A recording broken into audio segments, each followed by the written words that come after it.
All right. We are going live all over the universe. Okay, welcome. Happy Sunday. And welcome to, wow, I look stroby. Hope everything's okay there. Kayla, how's my video look?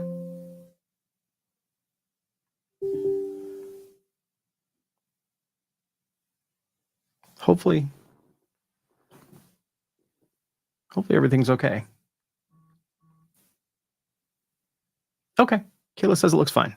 Must be just my browser. All right, welcome. Hello, happy Sunday.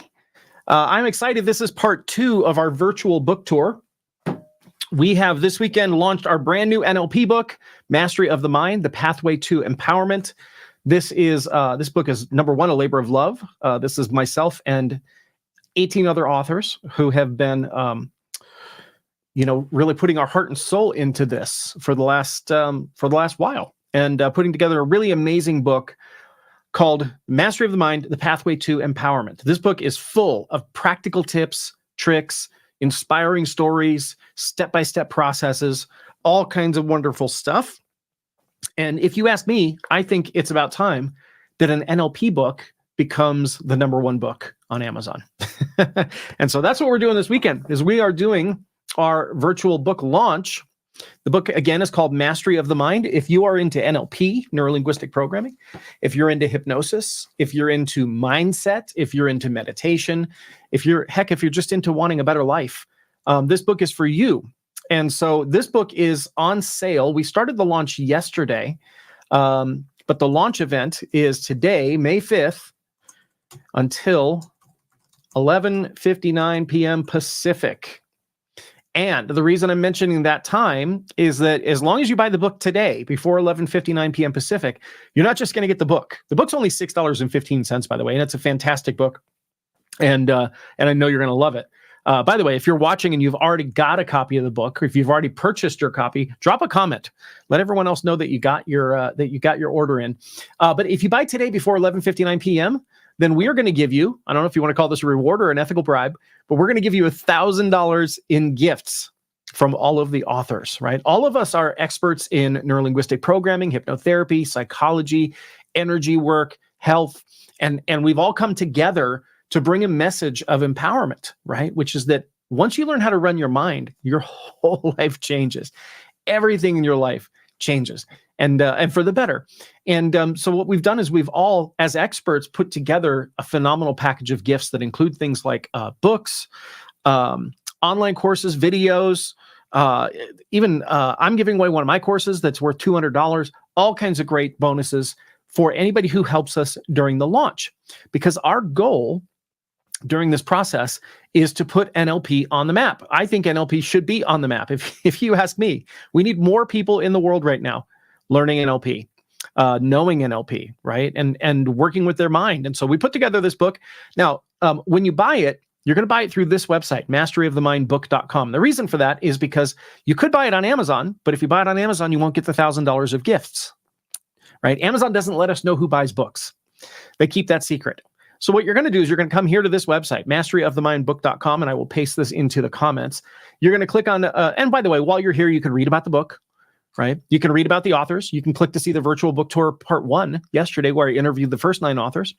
And then you're going to click any of these green buttons here. And when you click that, it's going to take you to a page that gives you a simple 3-step process. Buy the book, and then you need to notify us that you bought the book, and we tell you how to do that, and then you will get the gifts. And so that's why you're going to masteryofthemindbook.com to get it. But here is our ultimate goal. We are right now on Amazon the number 1 hot new release in neuro-linguistic programming. We are the number 2 best-selling book in neuro-linguistic programming. We want to push that to number 1. We're the number 7 book in spiritual self-help, the number 18 book in motivational self-help. So we're now 3 category bestsellers. We want to hit number 1 bestseller in all 3 of those categories. Here's the part that's most interesting to me, though, the most exciting to me. Bestseller rank. Look at this. We are out of 36 million books on, I think it's 36.8 million books on Amazon. We are currently sitting at number 374. That means we are just 373 spots away from the number one book on Amazon. I get chills when I say that. And if we can get even into the top 100, but especially to the top 10 or the number one on all of Amazon, then that's really going to get the word out about NLP. Now, we're not doing this for profit, right? We actually don't make any profit on the book. We've lowered the price of the book down to $6.15, which is the absolute bare minimum. The only people that make money on this book is Amazon. They get a couple dollars out of that, but we as the authors make nothing. Why would we do that? Because this is not about making money, right? This is about getting the word out. And so what we're looking to do today, May 5th is our last day to do it. We're looking to push this to number one in all three of these categories, and hopefully to number one on all of Amazon, which I'm super, super excited about. So I hope you're excited about that as well. But here's the thing, forget all the rest of that. For $6.15, you can get an amazing book, which we already have 15 ratings. I mean, look, life-changing. This book offers something for everyone. Very informative and helpful, very enlightening. We've had several people say that what they've learned in this book has already changed something in their life, has already transformed something. And that's, I mean, it just came out, right? So this is just the beginning. So we're keeping this price as low as we possibly can. $6.15. We don't make a penny off of it. But that's in order for us to be able to get it into more people's hands, right? If we raised it even to $9.99, then there might be some people who come and go, yeah, it looks like a good book, but I don't know if I want to spend $10, you know how some people are, right? So we keep it as low as we possibly can. And that not only, gives you the opportunity to buy it yourself, it not only gives you the opportunity to share it with other people who maybe you're like, hey, you know what, Susie, Frank, man, they're struggling in life right now, and they need a little boost. They need a little hand up. And this is a great way, a book that will help them get unstuck, which is the title of another of my books, but help them get unstuck by learning how to master their mind, right? The Pathway to Empowerment. There's so much in this book that's about empowering your life. And so there's that. And then hopefully, number 3, we get to be number 1 best-selling authors. That's what I'm super excited about personally. Because I think that an NLP book deserves to be number 1, right? Let's put NLP front and center on the stage. Let's get it out there to the world. And so I'm super excited about that. Now, we have had a few people ask yesterday, it says paperback. Isn't there a Kindle version? Where's the Kindle version? Why don't I have a Kindle version? Well, number 1, during our book launch where we're trying to hit number 1, Kindle sales don't count toward reaching number 1. So if 50% of the people go, oh, I want the Kindle instead, then we don't get as many sales toward the rank. And that's the reason why we don't have a Kindle version. Here's what we're going to do for you, though. When you buy today, or if you bought yesterday, we are going to give you a PDF ebook of the book as a bonus. So you can get started right away. As soon as you buy it, right? Send us your receipt, then we'll send you the gift page. And at the very top of the gift page is the PDF. So you can start reading right away. You can read that on your Kindle. You can read it on your phone. You can read it on a tablet, read it on your computer. You can print it if you want to. So that we will throw in as a bonus. That way, if you're one of those people who likes to read on Kindle, which I love to read on Kindle, so I get it, you can do that. But if we did a Kindle at the same time, then it would actually take away from our launch momentum. And so that's why we're not offering a Kindle. So in 6 minutes, we are going to begin with our first author. Kayla, hopefully our first author is coming because they're not on right now. I'm sure you'll reach out to her. Glenn says, congrats to all the amazing authors. Hakalau. Thank you, Glenn. Hakalau. Hope you are enjoying the beautiful weather in Palm Springs. It looks like it's beautiful there. So here's how to get the book. You're going to go to www.masteryofthemindbook.com. Pretty simple. When you go there, click on any of the green buttons, and the green buttons will take you to the page that shows you what the steps are, right? So just click this book. First thing it's going to do is direct you over to Amazon. It'll take you right to the page. Then you're going to forward your receipt, and then you will receive your gifts. And while you're here, you can read about the book. If you click on the authors page, you can read about all of the authors. We have biographies of all the bios, I should say, of all the authors here, and got green buttons all over the site, to take you where you need to go. So we are going to get started with the virtual book tour in 5 minutes. So virtual book tour is where we interview I interview the authors of the book. And so yesterday I interviewed the first 9 authors. If you didn't get to catch that, then you can catch that in our Facebook group, our members only Facebook group. You can catch it on my personal wall. You can catch it on the Transform Destiny profile or page. You can go to our YouTube channel, transformdestiny.com/YouTube. Sorry. Yeah, well, no, actually, that will take you there. I think. But youtube.com/Transform Destiny is what I meant to say. And you can check out the live that we did yesterday. Also, it's here. I forgot. It's actually here on the page right underneath about the authors. There's a link you can click here to take you directly to part 1. Don't do that right now, though, because we're about to start live part 2. Hopefully. Well, all right. Our first author is not quite here yet, so hopefully she's going to show up. She's got 4 minutes left. If not, we will just sit here and shoot the breeze until our next author shows up. Don't you love live stuff? This is one of those things that maybe we should do pre-recorded. All right. If you've already got a copy of the book, drop a comment. Let us know. Let everyone else know. So this is the book right here. It's called Mastery of the Mind, the Pathway to Empowerment. This book is a collaboration between me and 18 other authors. Now, we're all tied together by NLP. Everybody in this book is trained in NLP. Everybody in this book is a customer or a student or a graduate of Transform Destiny. And so we have a unified message of NLP, but interestingly enough, there is quite a bit of diversity in this book. You know, I've had people say, well, if everybody's an NLP trainer, or an NLP practitioner or master practitioner, isn't the book going to be repetitive? No, we've all written very, very different chapters.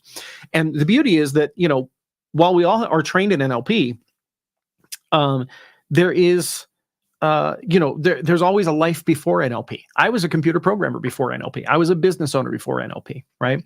And there are various people in here who are chiropractors, for example, psychologists, obviously hypnotherapists, and people have many different areas of life that they professionally are in, but also different areas of life that they have inspirational stories in. And so that's one of the things I love. There are a lot of inspirational stories in here, but unlike a book like Chicken Soup for the Soul, which is a great book, it isn't very practical, right? The stories in those kinds of books are more inspirational stories. You know, they might drag a tear out of your eye. They might make you feel good, but there's not a lot of practical stuff in here. And one of the things about this book is there are a ton of tips and tricks, and there are a ton of things that are like literally step-by-step processes in here on how to do things. I learned things in this book, and I've been in this field for 26 years, 27 years, something like that. Going on 27 years. I've been, and I've been in personal development since I was 11 years old. So 40 years. I've read my first personal development book at 11 years old, The Silva Mind Control Method. I bought it at a used bookstore in Tustin, California. And so for 40 years, I've been working on myself and trying to improve myself. And there are things that I never knew that I learned in here. Some amazing stuff. There are things in here for you professionally. There are things in here for you personally. There are things about overcoming trauma and overcoming negative things from the past. There are chapters in here about dealing with children. So if you're a parent and you're looking for, ways to improve or get an edge as a parent, I know that for me, that was one of my obsessions. Was I had such difficult, I almost said a bad word. I had such difficult parents. I never knew my father. He was 18 years old when he got my mom pregnant, didn't want anything to do with me. My mother had borderline personality disorder and was 14 years old when I was born. So I had, I had some not good role models for parents.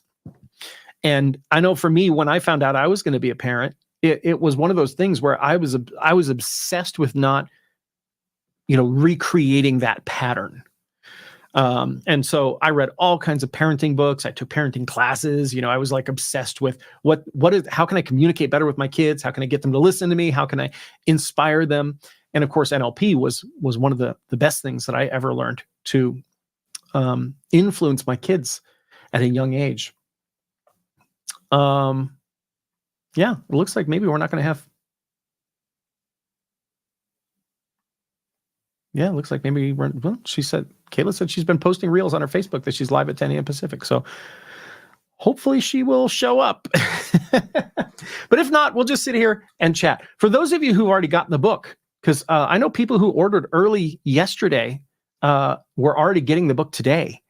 So if you've already got the book, or if you've already started reading the PDF, then let us know, like, what's a big aha that you've gotten so far.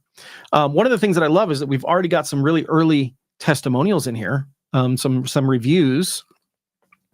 We had one person for whatever reason, you know how it is, right? There's always some jealous person, some person who's like, I went to high school with Michael, and he's I'm not going to give him 5-star. Somebody left us a 3-star review, and Amazon took it down. So it must have been fraudulent, because they don't take down reviews that are legitimate.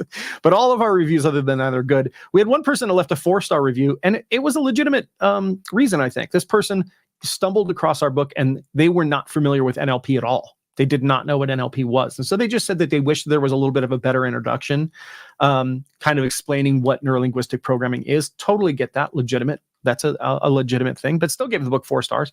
All the other reviews are 5 stars. Mark Williams says, life-changing. Mastery of the Mind is a collaborative work by 19 mastery authors. It offers a unique approach to personal growth and self-discovery. The book's format, reminiscent of Chicken Soup for the Soul and Master Mentors, features a different author for each chapter, allowing a diverse range of perspectives and key learnings. Throughout the book, the authors share relatable stories and practical tools to help readers break free from limiting beliefs, build resilience, find their purpose. For example, the chapter by Jerry Valerio talks about igniting growth in yourself and inspiring transformation in others. I love it. And I'm interviewing Jerry today. Michael said this book offers something for everyone. I highly recommend Mastery of the Mind if you're looking for a results-driven way to start positive change in your world. In a world inundated with self-help books promising transformation and empowerment, it is a beacon of genuine wisdom and practical guidance. I love that. Toxel Ruck said, very informative and helpful. I got a lot of helpful and informative information from this book. It's easy to read and understand larger concepts without feeling like being talked down to. Other mindset books have been too abstract or feeling like you're being preached at for not having a certain mindset. I don't have kids yet, but when I do, I'll definitely be coming back to the section by Dr. Anderson, since I have seen many examples of bad parenting with out-of-control children, and thought there's got to be a better way to teach children than the extremes of doing nothing versus physical discipline. Man, that is so true. So true, so true. Love it. Let's see. Do we have a Christine yet? We don't. Joanne. She said, I love that a couple of the authors really focused on using NLP with children and raising their kids. Yes, Joanne, fellow co-author of the book, and she was interviewed yesterday, so be sure to check out her interview. She said, I was also pretty amazed to know that you learn your first language on one part of your brain and your second, third, and fourth, and fifth languages on the other part of your brain. Isn't that fascinating? I love that. Kayla and I, we traveled the world for 5 years. And while we were traveling the world, one of the things that I was pretty obsessed about, I've always heard people will talk about, I went to France and the people in France are so rude, or whatever. We hear that stuff all the time. And so I was a little worried about that when we started traveling full time. But then I heard from other people who were more well-seasoned travelers, is they're only rude in the tourist towns where tourists walk up and insist that the person who lives in that country speaks English, right? Which in most countries, they do speak English. I mean, in France, English is taught in like 5th grade. They have to learn it from 5th grade. They watch American TV. Most of them do know English, but there's this feeling of, these arrogant people have come here and expect me to speak their language in my own country, right? And so one of the things that I did in every country that we went to 56 countries so far, is that I would, for at least a week before we would go, I would study certain key phrases, right? There are probably 12 phrases that every person should know when you go into any country. Do you speak English? But that's not the first thing you say, right? You need to know how to say hello, goodbye. You need to learn how to say thank you and you're welcome. You need to learn how to say left and right. You need to learn how to say, where's the bathroom? That's a common one, right? And just a few other phrases. And so what I would do is I would go for a week or two and I would learn just those 12 phrases. And the interesting thing is when most people try to learn a language, they try to learn it from their own perspective of language, right? So they're learning Spanish words through the perspective of American English, for example. So they say like quizidilla, which I actually know somebody who said that once, who was a British person. Quizidilla. What's a quizidilla, right? For me, I always focused on not so much the words itself, but the sound of the words. I'm highly auditory, so this was easy for me, but I would focus on getting the accent perfect, right? And my favorite thing to do was when I could go into a country and I could say, hello, how are you? And the other person would think that I spoke the language because I nailed the accent so well. And then I'd say, whoa, I don't understand. I'd say, I don't understand. That was another phrase that I learned. And then I would say, do you speak English? And, very often what would happen is those people would become very friendly. But for me, it's like, 56 countries, there's probably, how many languages in there that I've learned at least 12 words in. And I'll tell you, it is, that chapter that talks about learning the languages, that is, it's an exercise. It definitely, works out the brain muscle. And it's a lot of fun, most people say, why would I learn another language? That's not practical, but it was certainly practical for me. So here's what we're doing. We're doing our virtual book tour. We are launching our book, Mastery of the Mind, which came out yesterday. Got a glare on the book there. Mastery of the Mind came out yesterday. The Pathway to Empowerment. This is a collaboration between myself and 18 other authors. We are all tied together through the concept of NLP, but we all bring our own different perspectives, our own different backgrounds and educations and stories to it. And so there's a lot of great practical advice in here as well as inspirational stories. We are launching right now. We started yesterday. Today is the last day of the launch until 11:59 p.m. today. And when you buy today before 11:59 p.m., you're going to get also $1,000 in gifts from authors. This is $1,000 in real world value, right? This is not like, oh, you're going to get a book worth $100 and it turns out like it's a 2-page PDF.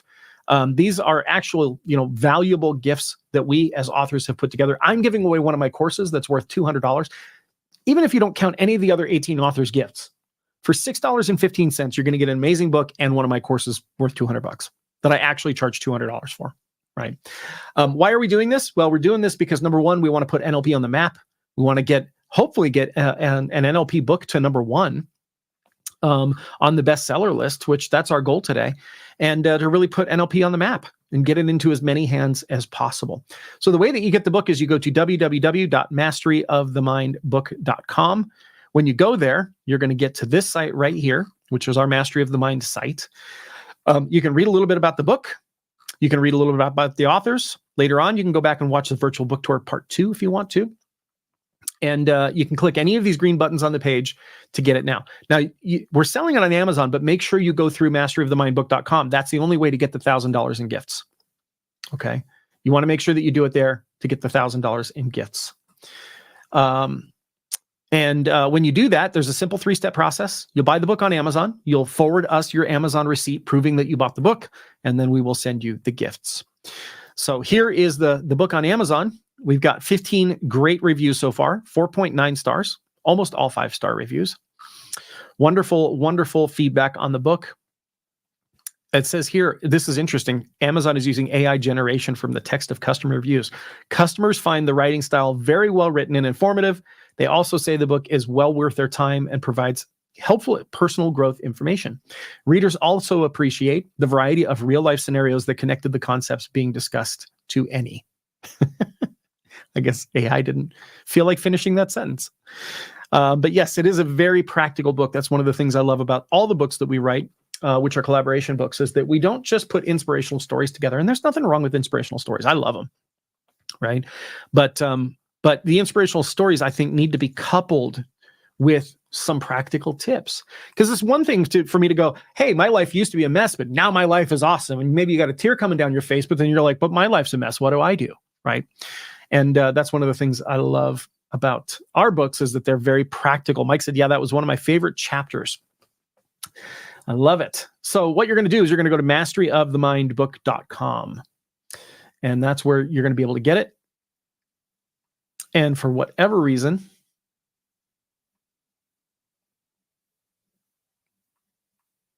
okay, now I think I see what's wrong. Okay, we have a little bit of a technical glitch that I need to fix while I'm here live on the training, live on this live. So give me a moment. Somehow we ended up getting everybody the wrong link. I ended up getting everyone the wrong link. So give me a moment here, and I'm going to figure out how I invite people. Invite, here we go. Jerry's in, okay. Let me get Kayla the right link. There's that. And, okay, Kayla's got it. All right, so we're going to bump Christine to the end. That is 100% my fault, and I apologize for that. I'm not sure how that happened. But now, hopefully, we'll have everyone straightened out. Jerry will bring you on in 5 minutes so that we are on time with everybody else. And, hey, things like this happen, right? Technical difficulties has always happened. But we will continue forward. And yeah. So if you have not, if you're just joining us now, looks like we got a bunch of people who are on live now. Thank you for joining us. Welcome. We're doing our virtual book tour. Our book, Mastery of the Mind, just launched yesterday. This is a brand new book, primarily on neurolinguistic programming, but also with other topics in it. It's called Mastery of the Mind, The Pathway to Empowerment. And this is, it's no small book, by the way, right? This is a very good sized book full of practical tips and tricks, full of inspiring stories, all kinds of wonderful stuff to help you in your life. And to help you master your mind. I'm trying to wipe the fingerprints off the book. There we go. And it's a great book. I have been particularly happy with, a lot of times people put these collaboration books together, and generally when the collaboration books are done, it's just like all about getting status. And so a lot of times people just throw junk together. They'll, take an old blog article and throw it in there, and they don't even edit it. I've seen so many collaboration books that like have typos in them and everything. But this is not the case with our book, right? Our book is, it's a very, very good book. I'm very thrilled with it. This is our second day of the launch, May 5th until 11:59 p.m. tonight. We started yesterday on May the 4th. May the 4th be with you. And then today is the last day. So if you get the book before 11:59 p.m. Pacific time, then you will get over $1,000 in gifts from the authors. I myself am giving away one of my, you actually get a choice of 4. I have 4 courses that I'm giving away. You can pick one. And all 4 of those courses are courses that we sell for $197. So just my gift for buying during the launch is worth $200. And so even if you don't care about the book, maybe you're like, hey, I'll buy the book for $615. I'll get the $1,000 in gifts, and then you throw the book away. Well, don't throw the book away. Give it to someone who needs it, if you don't need it yourself. But I know you'll love the book on top of that. The book is absolutely worth the $615 alone, but we're going to reward you for helping us out. Helping us do what? Well, we're putting this book on the map, right? We're making sure that NLP gets out to the world. Our goal is to reach number 1 on Amazon. And we're close. We are currently, right now, sitting at 374, not 374,000, right? Out of 36.8 million books, I think it is, we're at number 374. So we're 373 spots away from the best-selling book on all of Amazon. And I think we can do it, right? We got to hear yesterday. So today is Cross the Finish Line Day. If you want to help us cross the finish line, if you want to get an amazing book that will change your life, there's life-changing stuff in here, and you want to get $1,000 in gifts. Plus, on top of that, I forgot to mention this. If you buy today, you get the $1,000 in launch gifts. We've all put together special gifts for the launch to reward people who help us out and help push us to number 1. On top of that, inside the book, every chapter, for example, here is Linda's chapter. Every chapter at the end has another gift in it, right? So there's launch gifts, which you get today, and then there are also chapter gifts. At the end of every chapter, you get to get a gift from the author. And for most of the authors, that's a different gift, right? So it's really closer to $2,000 worth of gifts for helping us out. So you get it at masteryofthemindbook.com. Don't go direct to Microsoft. Don't go direct to Amazon, because you won't get the $1,000 in gifts if you go direct to Amazon, right? You have to follow a simple process here. Come to masteryofthemind.com, click on the Get the Book Now, and there's a simple step 1, step 2, step 3 that you have to do in order to get the gifts. And other than that, and aside from my complete and total screw up this morning of sending out the wrong link to the authors, I'm excited to bring on our very first author, technically our second author. We will get Christine at the end, hopefully. But our first author is Jerry Valero. So welcome, Jerry. How you doing? Awesome. How about yourself? I'm doing great. So, this is for us. It's, as I said, it's been a labor of love for us. We've been at this for many weeks writing this book. Jerry Valerio is a business, career, and life coach who helps aspiring career professionals and entrepreneurs achieve their dreams and goals. With 2 decades of experience in business management, executive leadership, and sales in the technology sector, Jerry focuses on inner work, mindset transformation, empowerment, and growth. His heart-centered human connection passion for helping others makes him a compassionate and empathetic coach, committed to seeking his clients level up and succeed in life. Jerry also embraces thrilling experiences like auditioning for reality TV. I love that. Skydiving. I love that. Ziplining. I love that, because you only live once.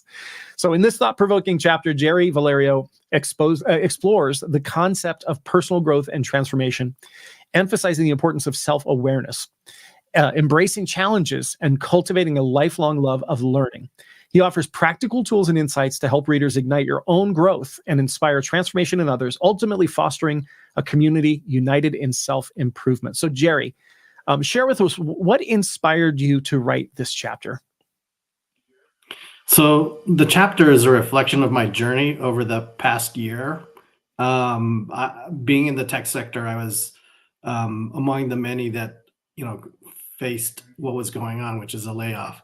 It gave me the time and the space to look inward and start pursuing what I wanted. And what I realized, the one thing that I liked in my role as a corporate professional was caring and supporting people and leveling up in their careers. So that became I'd love to do this as the job that I want for the rest of my life. So that's how I got started. I love it. And that's, I can relate to that on a couple levels. Number one, I was in the tech industry before I started in this field. Used to be a computer programmer, used to own a web hosting company.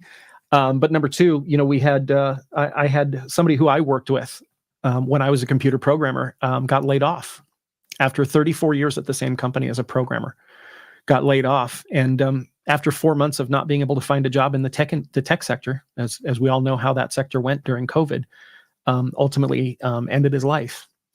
And, I think about how silly it is to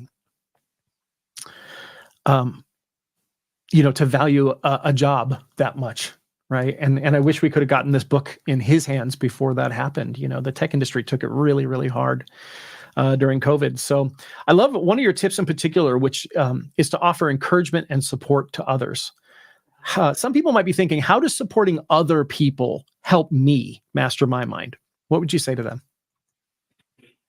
Often when we're coaching others and when we're having empathy and compassion, it is because we see ourselves in them, and in some ways supporting them is also supporting ourselves, right? I think one of the things as a coach, and especially people who love helping people, we can't be of service to others unless we are also first and foremost in service to ourselves. So the self-care and the self-support is first for ourselves, allows us to then be of care and support for others.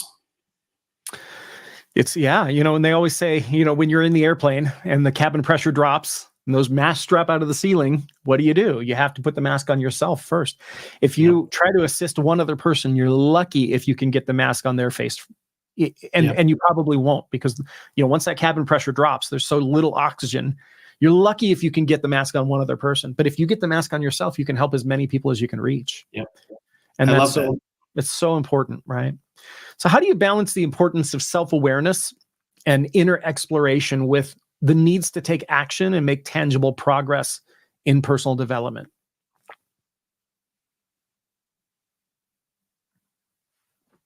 So can you repeat that? Balance? Yeah. Right. How do you balance the importance of being self-aware and doing all the inner exploration, all the inner work, with the need to actually take action and do tangible things to make progress in personal development? Right. Because so often I think people think personal development is all about meditating and manifesting and just doing all the inner work. Right. So you're talking about personal development for myself, right? Yeah. Mm-hmm. Okay. So that's still something I'm working on, right? So I have unlimited curiosity, and you know, a lot of Mhm. me wants to like, ooh, I want to explore this, I want to explore that. Ultimately, I have to choose and prioritize. And the way I look at it is what will have the most impact on myself as well as the community I serve. So that helps me direct like where do I want to invest my time to level up myself so that I could also help level up others.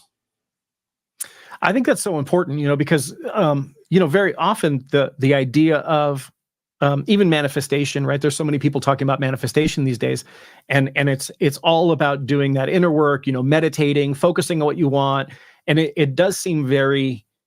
Well, I don't want to use the word selfish, but that's the only word I can think of right now, right? And very often, if we want to manifest something in our lives, number one, we have to take action, right? It's in the name law of attraction is the word action. But I Yep. love how you bring that to, if you don't take action, if you don't take external steps, how are you going to help the community?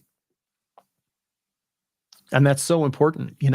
And a lot of people think that NLP even is a bit selfish, but if you look at the work of Robert Dilts, he talks about beyond the identity, he talks about purpose and community and, serving beyond who you are. It's so important. It's so powerful. So, how can people maintain motivation and momentum in their personal growth journey, especially when they're feeling like they're in times where they're stressed out and they feel like there are setbacks? How can they maintain that motivation? So the way I do it is just reflecting back on who I am, connecting with my pure self, and using that authenticity and vulnerability to also motivate me to also continue to be a beacon of inspiration for others, while also using it to motivate myself to continue to shine, flourish, and thrive. I love it. That's so powerful. What would you say to somebody who says, well, I don't really have a community?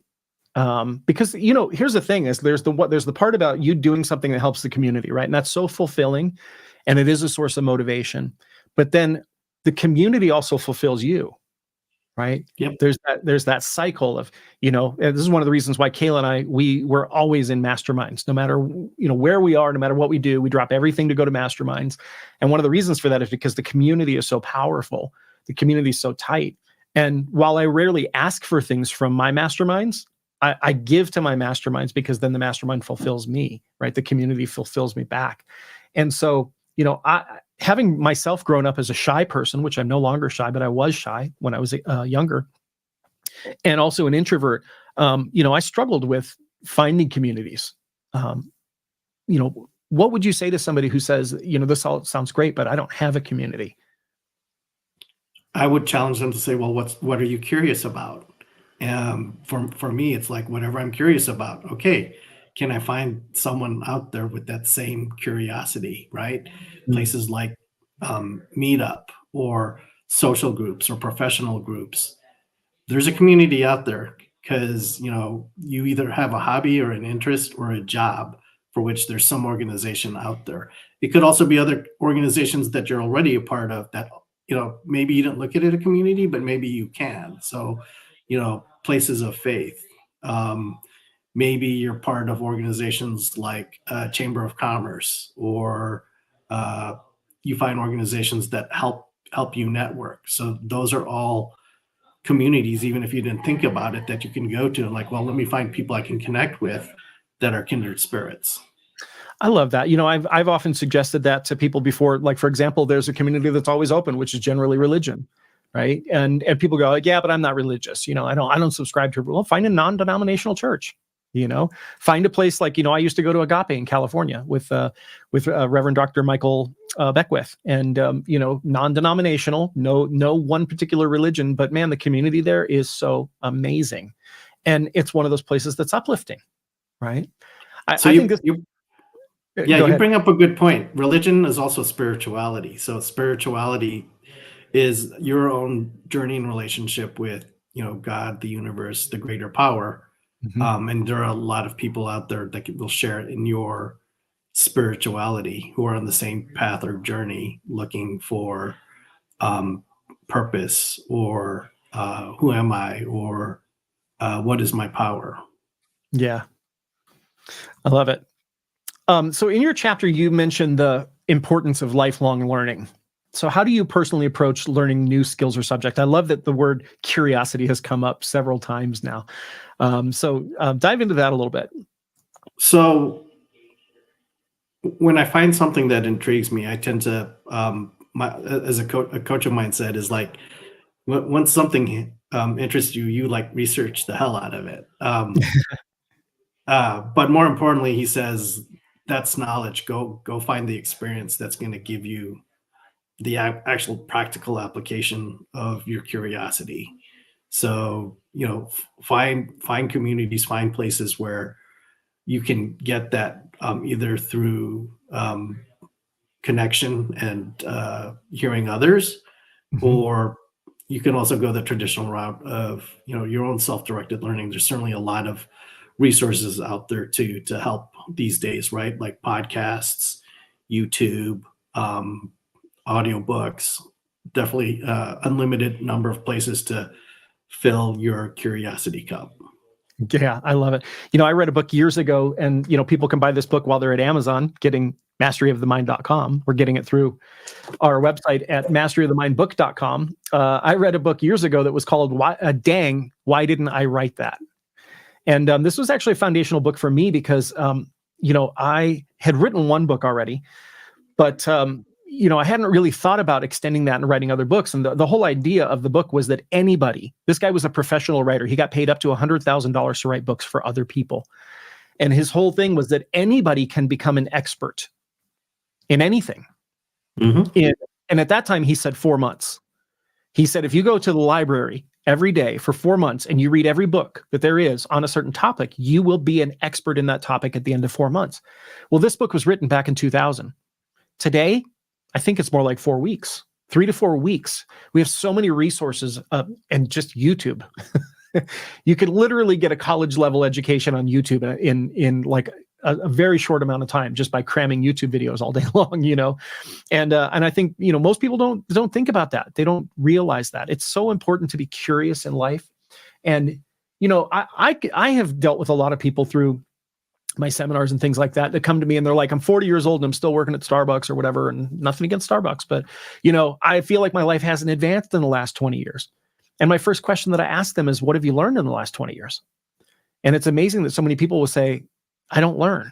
Like, I don't read books. I don't do it. And it's like, well, that's why you're stuck. That's why you are where you've been for 20 years. Curiosity is such a power. And I think that's one of the reasons why in my life I've been successful, is because curiosity is such a strong driver for me.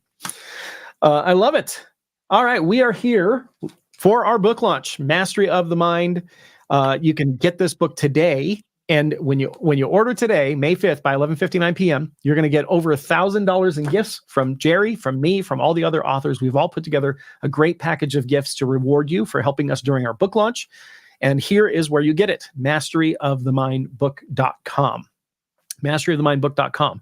When you go there, this is what you're going to see. You're going to see this website. You can read about the book. You can read about the authors. You can click any of these green buttons, and that's going to take you to the page where you can get the book. It's going to lead you over to Amazon, but there are a couple of other steps to get the $1,000 in gifts. That's why I want you to go to this website first, masteryofthemindbook.com, and follow the instructions. And that's going to take you over here to Amazon. We're going to do this about every 15 minutes. Kayla's like, why do you keep doing that over and over again? Well, because we want to see when the book goes up in ranking. Thanks to you for buying the book. All right, so here is the book on Amazon. We're still #1 hot new release in neurolinguistic programming, and we are currently sitting at number 451 in books. So we're #2 in NLP, #7 in spiritual self-help, and #20 in motivational self-help. It's early in the day. I just did a big email launch. We're going live here. We're going to have lots of posts today. So we're hoping that we can get that up to #1. All right. Thank you so much, Jerry. Really appreciate you. Thank you for being here with me and for sharing and for writing the chapter in the book and helping change lives. Thank you, Michael. All right. Thanks. Okay. I am excited to bring on our next author. Our next author is Inga. Inga wrote chapter 2, The Mindset Reset. I love that. Reset is a word, I used to be in the tech industry, so reset's a word I use a lot, reset, reboot. So Inga is a love and relationship coach, a healer, and a clinical hypnotherapist at ingaterra.com. She helps women transform their mindsets and embrace self-worth through her business, Self-Mastery Vortex. With a Master's of Science degree and certifications in life coaching, clinical hypnotherapy, holistic nutrition, and Reiki, Inga focuses on achieving balance among the mind, body, and spirit. Drawing from her personal experience and expertise in various holistic modalities, she assists women in conquering their fears, challenges, and insecurities to make positive life changes. Her warm, compassionate approach inspires women to create their best lives by exploring personal development and spirituality in a simple and accessible way. In Inga's chapter, she emphasizes the importance of mind-body-spirit connection in achieving balance and happiness, highlighting the power of the subconscious mind and the impact of our thoughts and emotions on our overall well-being. And she provides practical tools for dealing with negative self-talk. Inga encourages readers to take responsibility for their thoughts and emotions and to cultivate positive habits through a practice of mental detox. So Inga, welcome. What inspired you to write your chapter? Hi. I believe the inspiration was my own self-healing journey. As you know, we'll go through that process, and hopefully I'll be able to inspire some other people to read the book and use some tools for balancing their mental, emotional, physical, and spiritual aspects of their being, remembering that they are this beautiful soul that comes to this earth, and they only need to be aware of negativity that surrounds them and negativity that they potentially put in their mind and address it. I believe it was Louise Hay who said that when you, in order to clean the house, first you have to see the dirt. So this is what I was trying to bring up. An inspiration for the book was probably watching my grandchildren growing up. They are really small, and I can see how all the environment and all the society impacts them, like our relatives, our media, everything goes into subconscious mind, and everything impacts and will impact them for the future. So trying to be mindful, aware of what we're putting in our mind and clear all the negativity and all the residue that we have there. And of course, it's only one part. This is mental part. Then we address emotional and physical and spiritual aspects. But this is a good start. I love it. I love it. So in your chapter, you admit to having been a perfectionist. Yes. And I think that's something a lot of people deal Yes. with, right? How did that affect your life, and what tips or advice can you give others to overcome perfectionism? It's like that. You have to, again, become aware of it. I was raised in a family where my father was a professor at university and always type A personality, overachiever, valedictorian, and all this great stuff. And I love learning. Part of it is absolutely adore of being overachiever and try to achieve something meaningful in this life. But perfectionism is definitely affects your self-esteem.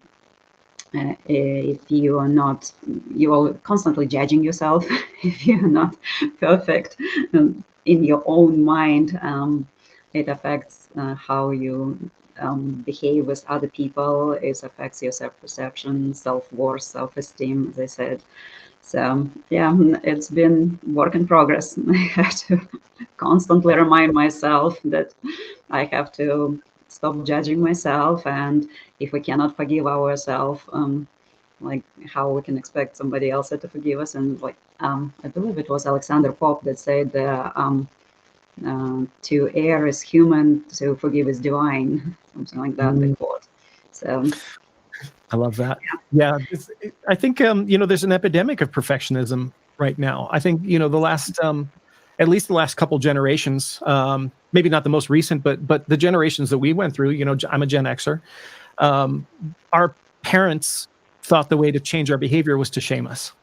yes, Right. I think that's a very strong correlation to those couple generations there, and it goes beyond just mindset. I think Dr. John Sarno actually said that the primary cause of chronic pain in the world today is perfectionism and do-goodism. That's amazing. Yeah, no, absolutely agree with that. Yeah, it's, and what happens is when we can't live up to our own internal image, our perfection image that we've created for ourselves, it creates negative emotions, and we hold on to those negative emotions in our body. Yes, and then we need to go through the process of healing and releasing all those negative emotions and forgiving ourselves. Yes, If you can forgive ourselves, forgiving everybody else is easy, right? exactly. Yeah, that's exactly true. So for someone who's new to the concept of mental detox, and maybe they feel overwhelmed by the idea of changing their thought patterns, what's a kind of a baby step that you would recommend somebody to take? Learn to, it's a mindfulness. It's part of becoming aware of what actually we have in our mind. And the baby step would be probably to start paying attention to what are you watching, what are you reading.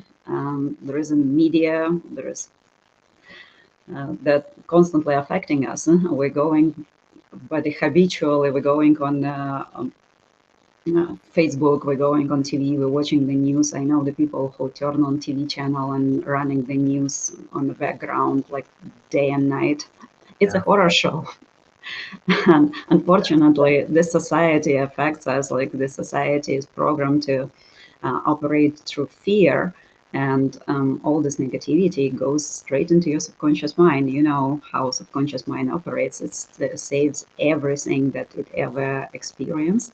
And so baby step would be just at least pay attention to what are you putting in your mind. Pay attention to what are you watching, what kind of movies, what kind of books you're reading, what conversations you're having with the people. Try to pay attention. That's so powerful. I get people all the time, they go, but, if I turn off the news, how will I be informed? How will I know what's going on in the world? What do you say to that? Whatever information you need to listen, whatever is necessary, you will have delivered to you.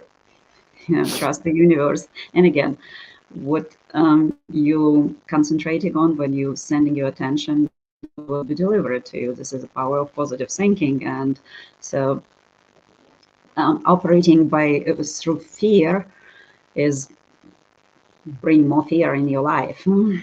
If you're afraid, if you're constantly expecting the negativity to happen in your life, you will subconsciously bring it into your life. You will attract it to your life. So Right. where you pay attention, that's what that's what brings into your life. Yeah, I mean, even right now, currently, of course, there's a war going on in Ukraine, and Yes. when I suggest to turn off the news, sometimes people are like, "But how am I going to know what's going on in Ukraine?" And my answer to them is, "Why do you need to know what's going on in Ukraine? Do you Yes. have family members who live there? Are you worried about them?" I have some distant family members. Most of my family here in the United States. I moved here 26 years ago, so it's been a while. But I definitely have friends and co-workers and some good acquaintances there, and it's heartbreaking what's going on. And I definitely try to give them as much support as I can. Physically, mentally, emotionally, everything I could do. But I had to stop watching news. Like there are streams of the news from Ukraine, from the war, and when it all started, I had to literally stop myself from doing it because I noticed how it was affecting me on all levels. Yes, and that's the thing, is that many of these things that are reported to us from halfway around the world don't actually affect us at all. They only affect us if we put our attention on them, right? They affect us internally, not externally. And I think that's so important to, like you said, manage between, what you're putting your attention on. If we look at even concepts like Ho'oponopono, whatever you put your attention on expands. So if you're, and we're speaking energetically, spiritually here, but if you're watching news about the war, are you contributing to the energy of the war? Yes, it is. And this society operates through fear. So if you afraid of everything, and we're raised like this. Our parents were afraid of everything when they taught us to be afraid of, like, if you're paying attention to more of that, you will attract more of that. Like, it also shows that you are not trusting the universe, you're not trusting the whatever your God of understanding, like the spiritual essence, you're not trusting that you're gonna bring the positive things in your life. You're trusting that you're gonna get something that's worth being afraid of. Yeah. I think, overall, I think, just the news cycle itself sort of contributes to a lack of confidence that people have in their own life and their own ability to manage their life, have what they want in their life. It's sort of a, there's always been this phrase that, the TV hypnotizes you. That's why it's called programming. And I think the TV in many ways, especially the news stations, hypnotize people to believe that they're an effect, because they're bringing all these stories to you that you feel like you don't have any power over. I agree. Absolutely. That's why it's so important to be mindful about what you're watching. There is a different energy between the comedy and the violence, and there is way too much violence in the world already, and this is what we need to take out of our mind, detox our mind from that. Yeah. So can you discuss the connection between the mental detox and physical health? We spoke a little bit earlier about Dr. Sarno, and how the techniques you described can actually bring an overall well-being. Well, it is very difficult. Research actually shows that it is very difficult to be depressed and in a state of gratitude, like, at the same time. So when you're in a state of gratitude, which is one of the tools for the mental detox, is being grateful for every moment, their body get flooded with the serotonin. So it's practically impossible to stay depressed and stay in a negative state of mind. And this is just one of the researches that available for, proving our connections between our physical health and our mental health. I used to volunteer at the Banner hospitals, and I was working with the clients, and being a part of a program was effects of the hypnotherapy on the state of the health and mental states and parts of relaxation that people do during the guided imagery. So the research actually was showing the effect of just the 15-20 minutes of the guided meditation or some type of mindfulness meditation on the levels of pain and the reduction of pain, because when we expect our pain, the expectation of pain actually creates more pain, that. So this is the correlation between our mental states, like what we're expecting and like what we're experiencing in our mind, the picture we're imagining in our mind, and how it affects our physical pain. Like that research that I was part of was proving that 10 minutes of guided meditation would bring levels of pain, anxiety, stress, everything down like within minutes in patients. I love it. I took years and years ago, probably 22 years ago, I took a course in pain management with hypnotherapy. And the first thing that the instructor taught was, if you stub your toe, the first thing you say is thank you. And everyone was like, thank you? Why would I say thank you for stubbing my toe? And he said, because pain is a signal. It's a message. If you didn't get that message, you might stub your toe until it falls off. So be grateful for the pain, and the pain disappears. And that was an amazing message. All right, so we're here promoting our brand new book. This is our virtual book tour for our book called Mastery of the Mind, The Pathway to Empowerment. And Inga, of course, is one of the authors. She co-authored the book, Chapter 2, The Mindset Reset. And this book is available today. We launched yesterday. If you buy today by 11:59 p.m. Pacific, then you will get over $1,000 in gifts from the authors. The way that you do that is you go to masteryofthemindbook.com. Masteryofthemindbook.com. That'll bring you over to this website. Don't go directly to Amazon because you won't get the gifts. Make sure you come to this website. You can read about the book, read about the authors, click one of these green buttons, and it will give you the simple 3 steps to do to get the book and also get the $1,000 in gifts, because Amazon won't tell us who buys the books. So we need you to follow the 3 steps in order to get it. All right, Inga, are you ready? Let's refresh and see where we're at. We're up to 15 ratings now, by the way. I love that. We got another rating today. And we are currently sitting at number 451. We're number 2, number 7, and number 20. So we are looking to have that number grow Yep. Smaller, not bigger. We're going for number one.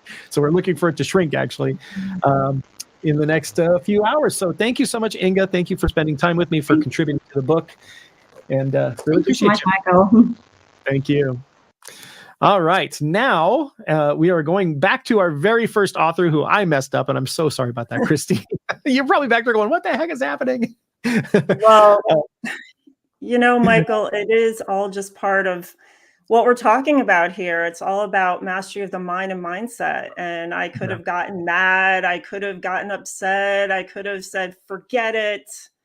But here I am. Yes. And thank you for being flexible, which is, of course, one of my I think most powerful traits is the ability to be flexible. So everybody, this is Dr. Christine Anderson. She's a pediatric chiropractor with over 33 years of experience. She holds a doctorate in chiropractic, postdoctorate certifications in chiropractic pediatrics and pregnancy and functional neurology and childhood development disorders, and a diploma in homeopathy. As a mother of three, Dr. Chris is committed to enhancing the body and brain functions of babies, children, pregnant women, and those with special needs globally. She teaches for the chiropractic pediatrics and pregnancy program, speaks at ICA Pediatrics conferences, and helps people release physical, emotional, and toxic stress through her work at the Kid Chiropractic Family Wellness Center in Los Angeles and through online support. So in her chapter, Dr. Chris shares her expertise of navigating the toddler years and fostering, by the way, probably the most difficult years, right? Or at least initially, fostering a growth mindset within the family. She offers practical strategies for preventing and managing tantrums, setting boundaries, and empowering children to view challenges as opportunities for learning and growth. By understanding toddler behavior and adapting a growth mindset, parents can create harmonious environment that encourages resilience, curiosity, and a lifelong love of learning. So, Christine, this chapter is not about mastering your own mind necessarily, but teaching our young children to master their mind, which I love. So what inspired you to write this chapter? Well, what I try to do in general is get to the cause of what's going on in people's lives. And so I have a lot of kids coming in the older ages with behavioral problems, with attention problems and focus. And also I'm part of a lot of Facebook groups, and I see a lot of issues about my child is having all these issues with hitting and throwing things and tantrums.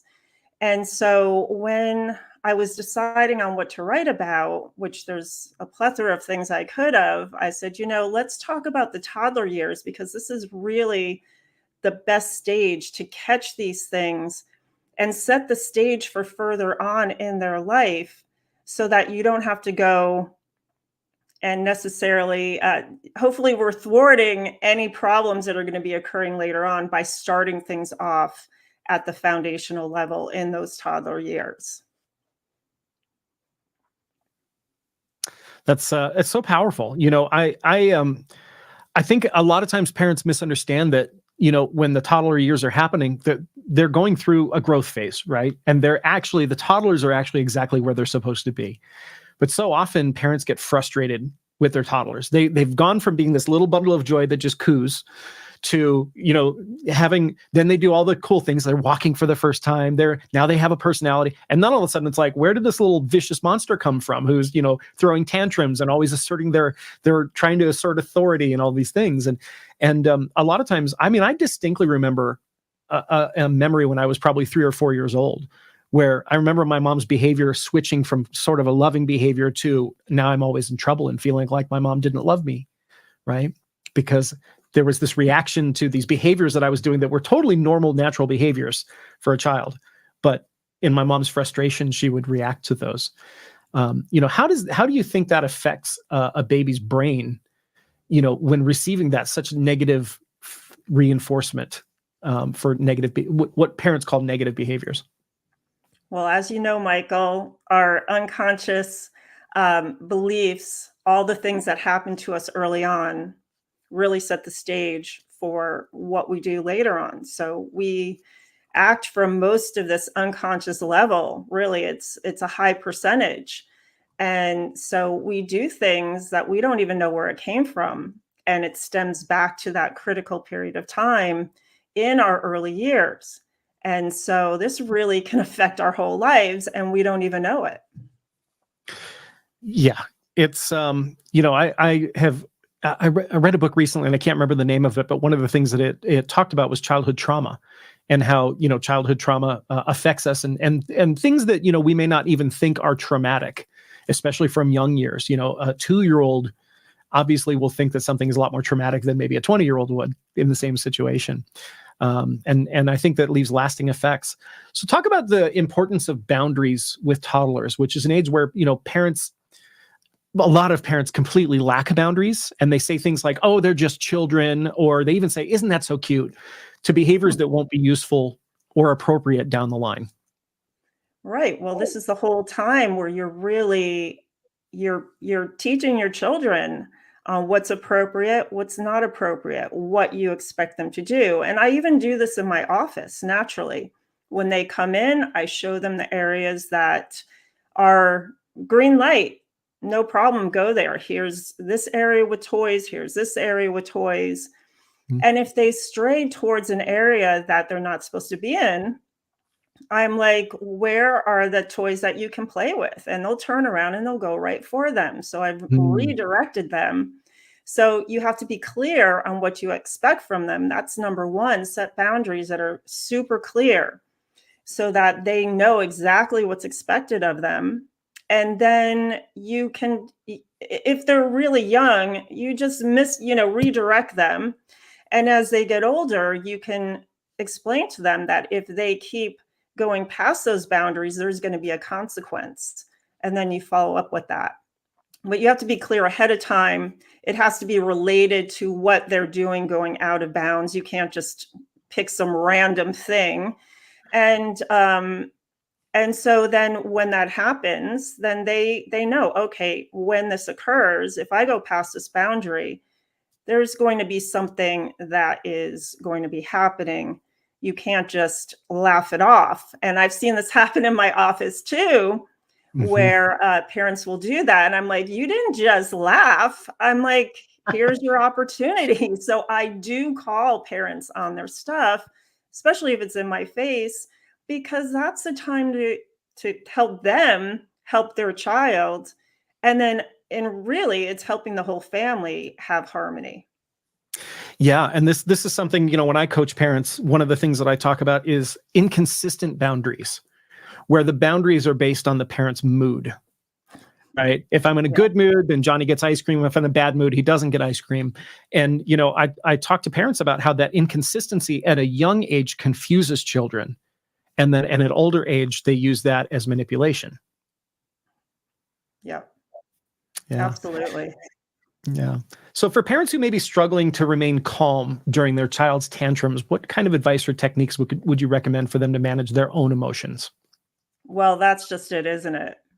It's really, parents, you have to look at yourself. You have to really take ownership for your part when your child continues to have tantrums. They're going to have some sort of reaction when they're a toddler. I mean, that's what they're wired to do. And then based on your reaction will depend how things carry on from there. So I, as one of my chapter gifts, is a meditation for a happy home. So I suggest they listen to that. And that will help reinforce what I've written in the chapter. And you should read the book too, because I tell you exactly what you can do. It's a great chapter. I absolutely love it. And, I raised my own child, and I raised another child and a half, sort of, one full-time and one a little bit. But, for me, it was like, I was very passionate about being a good parent and learning these kinds of things. And I think, unfortunately, most people, they don't think that there's a way to learn how to be a parent. Most people just parent the way that their parents parented them. Or, in the extreme case like mine, maybe they try to be the opposite of their parents, but being the opposite of a problem is not always the solution.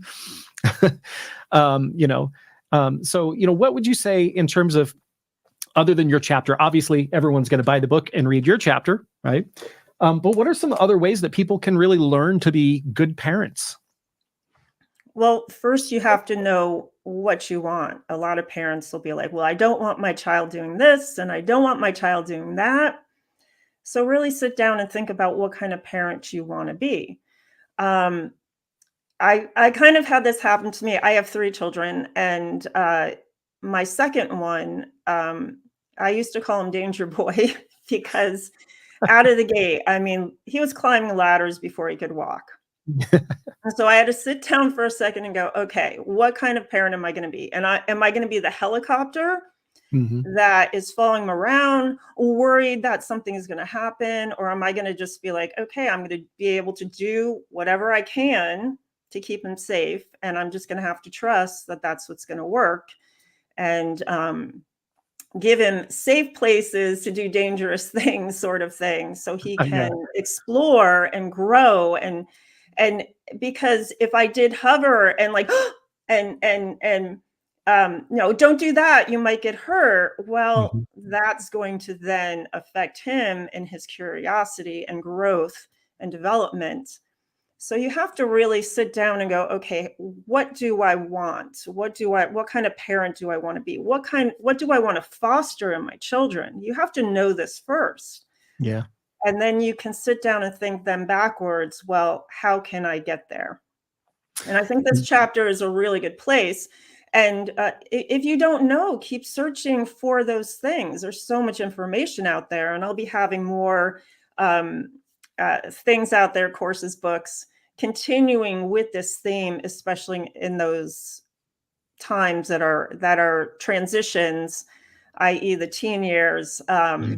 where really our kids are our best teachers, and we can either kind of learn along with them and grow with them, or we can go the opposite way and try to fight it every step of the way.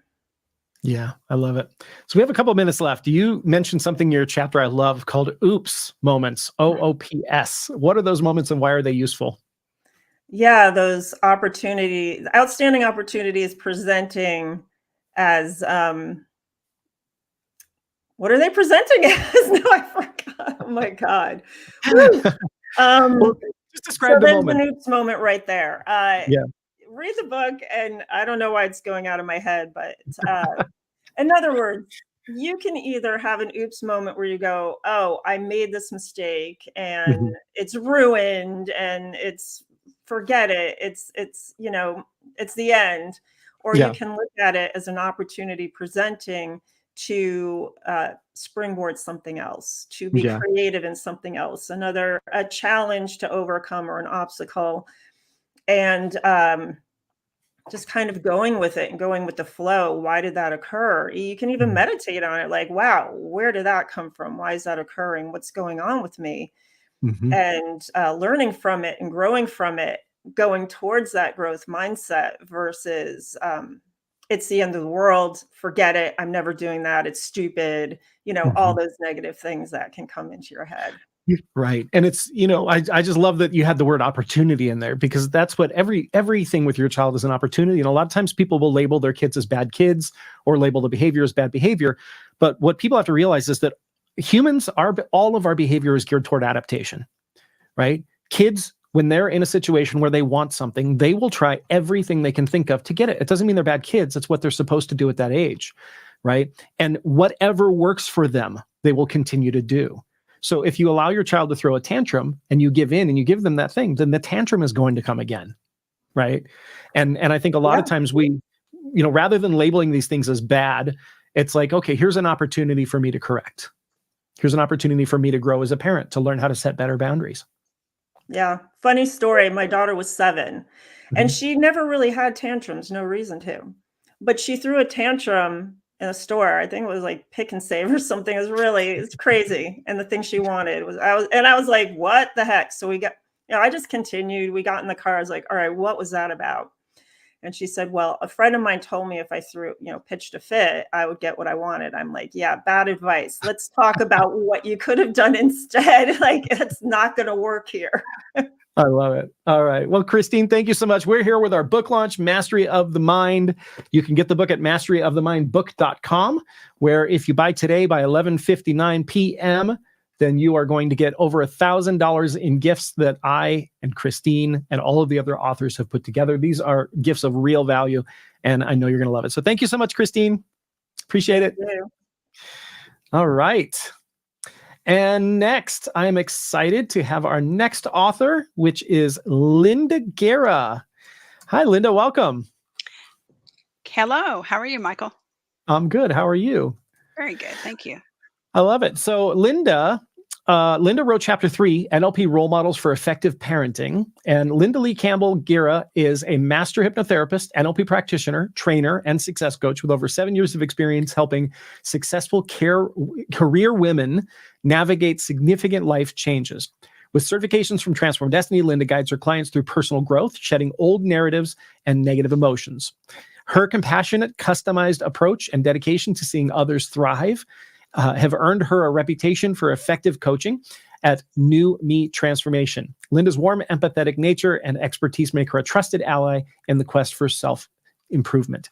So in Linda's chapter, she shares how learning neurolinguistic programming techniques transformed her approach to parenting and communicating with her granddaughter, Aurora, such as using positive language, pattern interrupts, and metaphorical hypnosis to support Aurora's emotional development and learning. Her insights and valuable lessons for parents and caregivers seeking to enhance their relationships with children are absolutely amazing. So, Linda, what inspired you to write your chapter?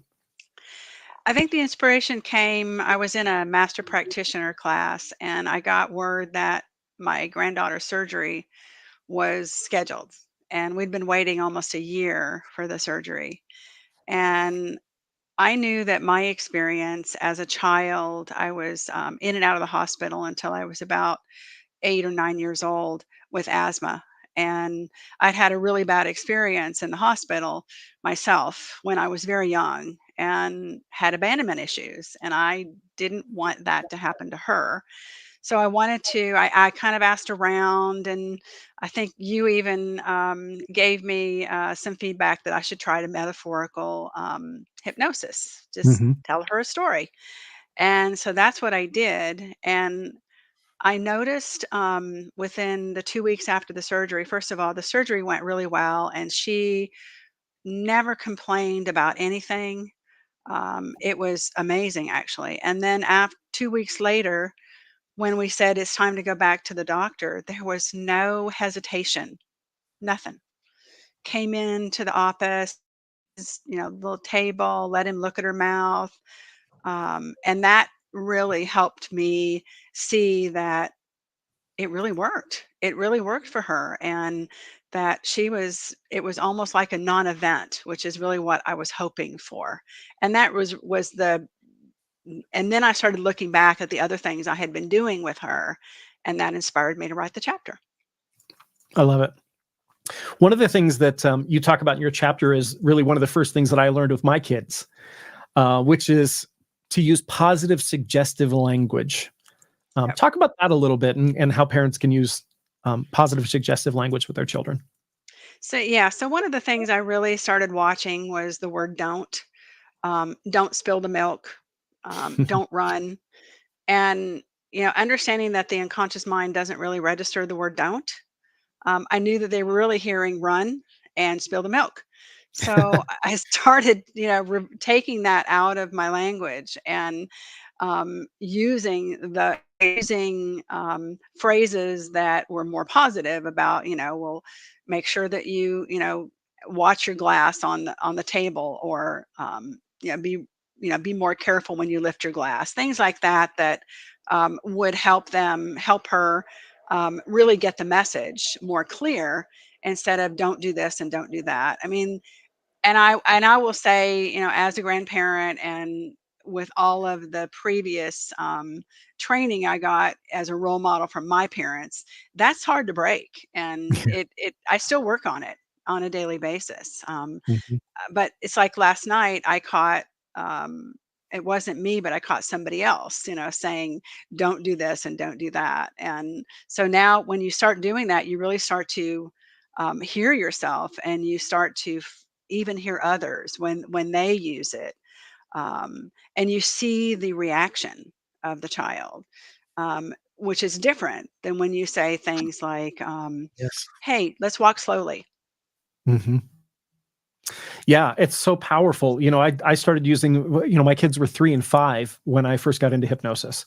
And so, right at those ages where you can really notice a difference in their behavior when you change your Mhm. language, Yep. it was so powerful for me. And then, thinking back to my childhood and why, I struggled so much with confidence issues and I thought I was really dumb when I was a teenager. And going back and thinking of the things that my mom would say to me when I would ask her a question, my mom didn't know the answer to it. She would say, "Don't be dumb." Mm. And like most people would say, I didn't call them dumb. I said, "Don't be dumb." But that's what in NLP what we call a presupposition, Yep. right? Which there's a Mhm. presupposition you're being dumb, which is why you have to not be dumb.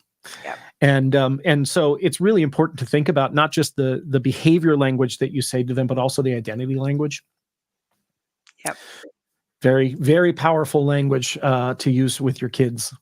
Yeah, you Um, really notice a difference. yeah, yeah. In your chapter, you reference your own childhood experiences with your mom's passive aggressive behavior and Yep. with yelling. How did that influence you to before and after you learned NLP? How did that influence you in your parenting style? Well, it influenced me when I raised my own son, and I yelled just like she did, and I would lose control just like she did. And spanking, we were spanked as children. Yeah. And what I noticed when I used that type of parenting on my own child, it didn't work. He actually became more aggressive rather than less. Mhm. And so I had to look at other options such as timeout and taking, taking things away as a punishment rather than corporal punishment. Yeah. And the yelling, I never wanted to be a yeller. And every time I would do it, it didn't feel good. Yeah. And then he became a yeller as well, right? So you just pass on from one parent to the next. And then um, in a specific relationship I was in, that person had never been raised as a yeller. And so Mm, when my voice would go up, and not that I was yelling, but my voice would start to go up when I would yeah. get upset about something, he would call my attention to it.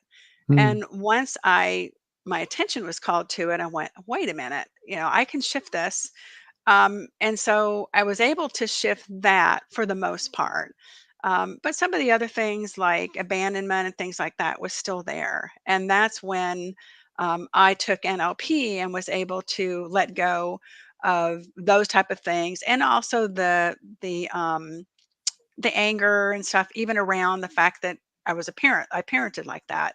I ended up, kind of being angry at myself for being that type of role model, but that's what I was role modeled. And there wasn't a parenting class when I was, taking when I had my child. They don't hand you, they don't say, okay, you're about to have a child. Here's a training class that we can help you with that.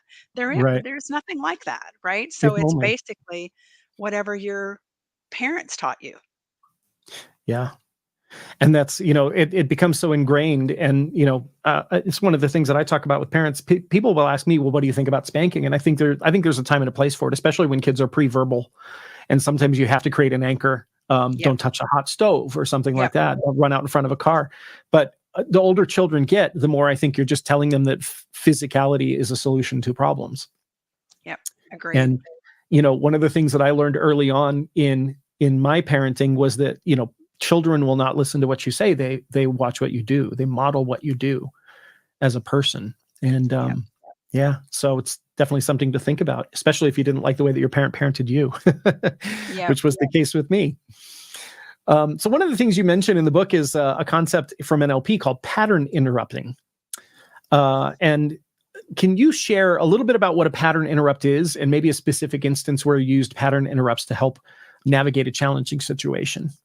Okay. So when for me, a pattern interrupt is, let's say a child is having a tantrum.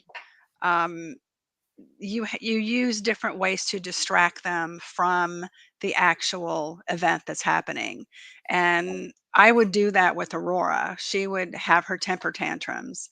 And one of the things that I did, and when you interviewed Dr. Christina right before here, Mhm. She was talking about the same thing, is, just staying calm. That's a number one, because if your behavior can contribute to their tantrum. If they feel your anger, your impatience, it really doesn't help the situation. Right. And so I would actually kind of take a step back and recognize that the tantrum's not about me. The tantrum is just something, she's out of control with her emotions.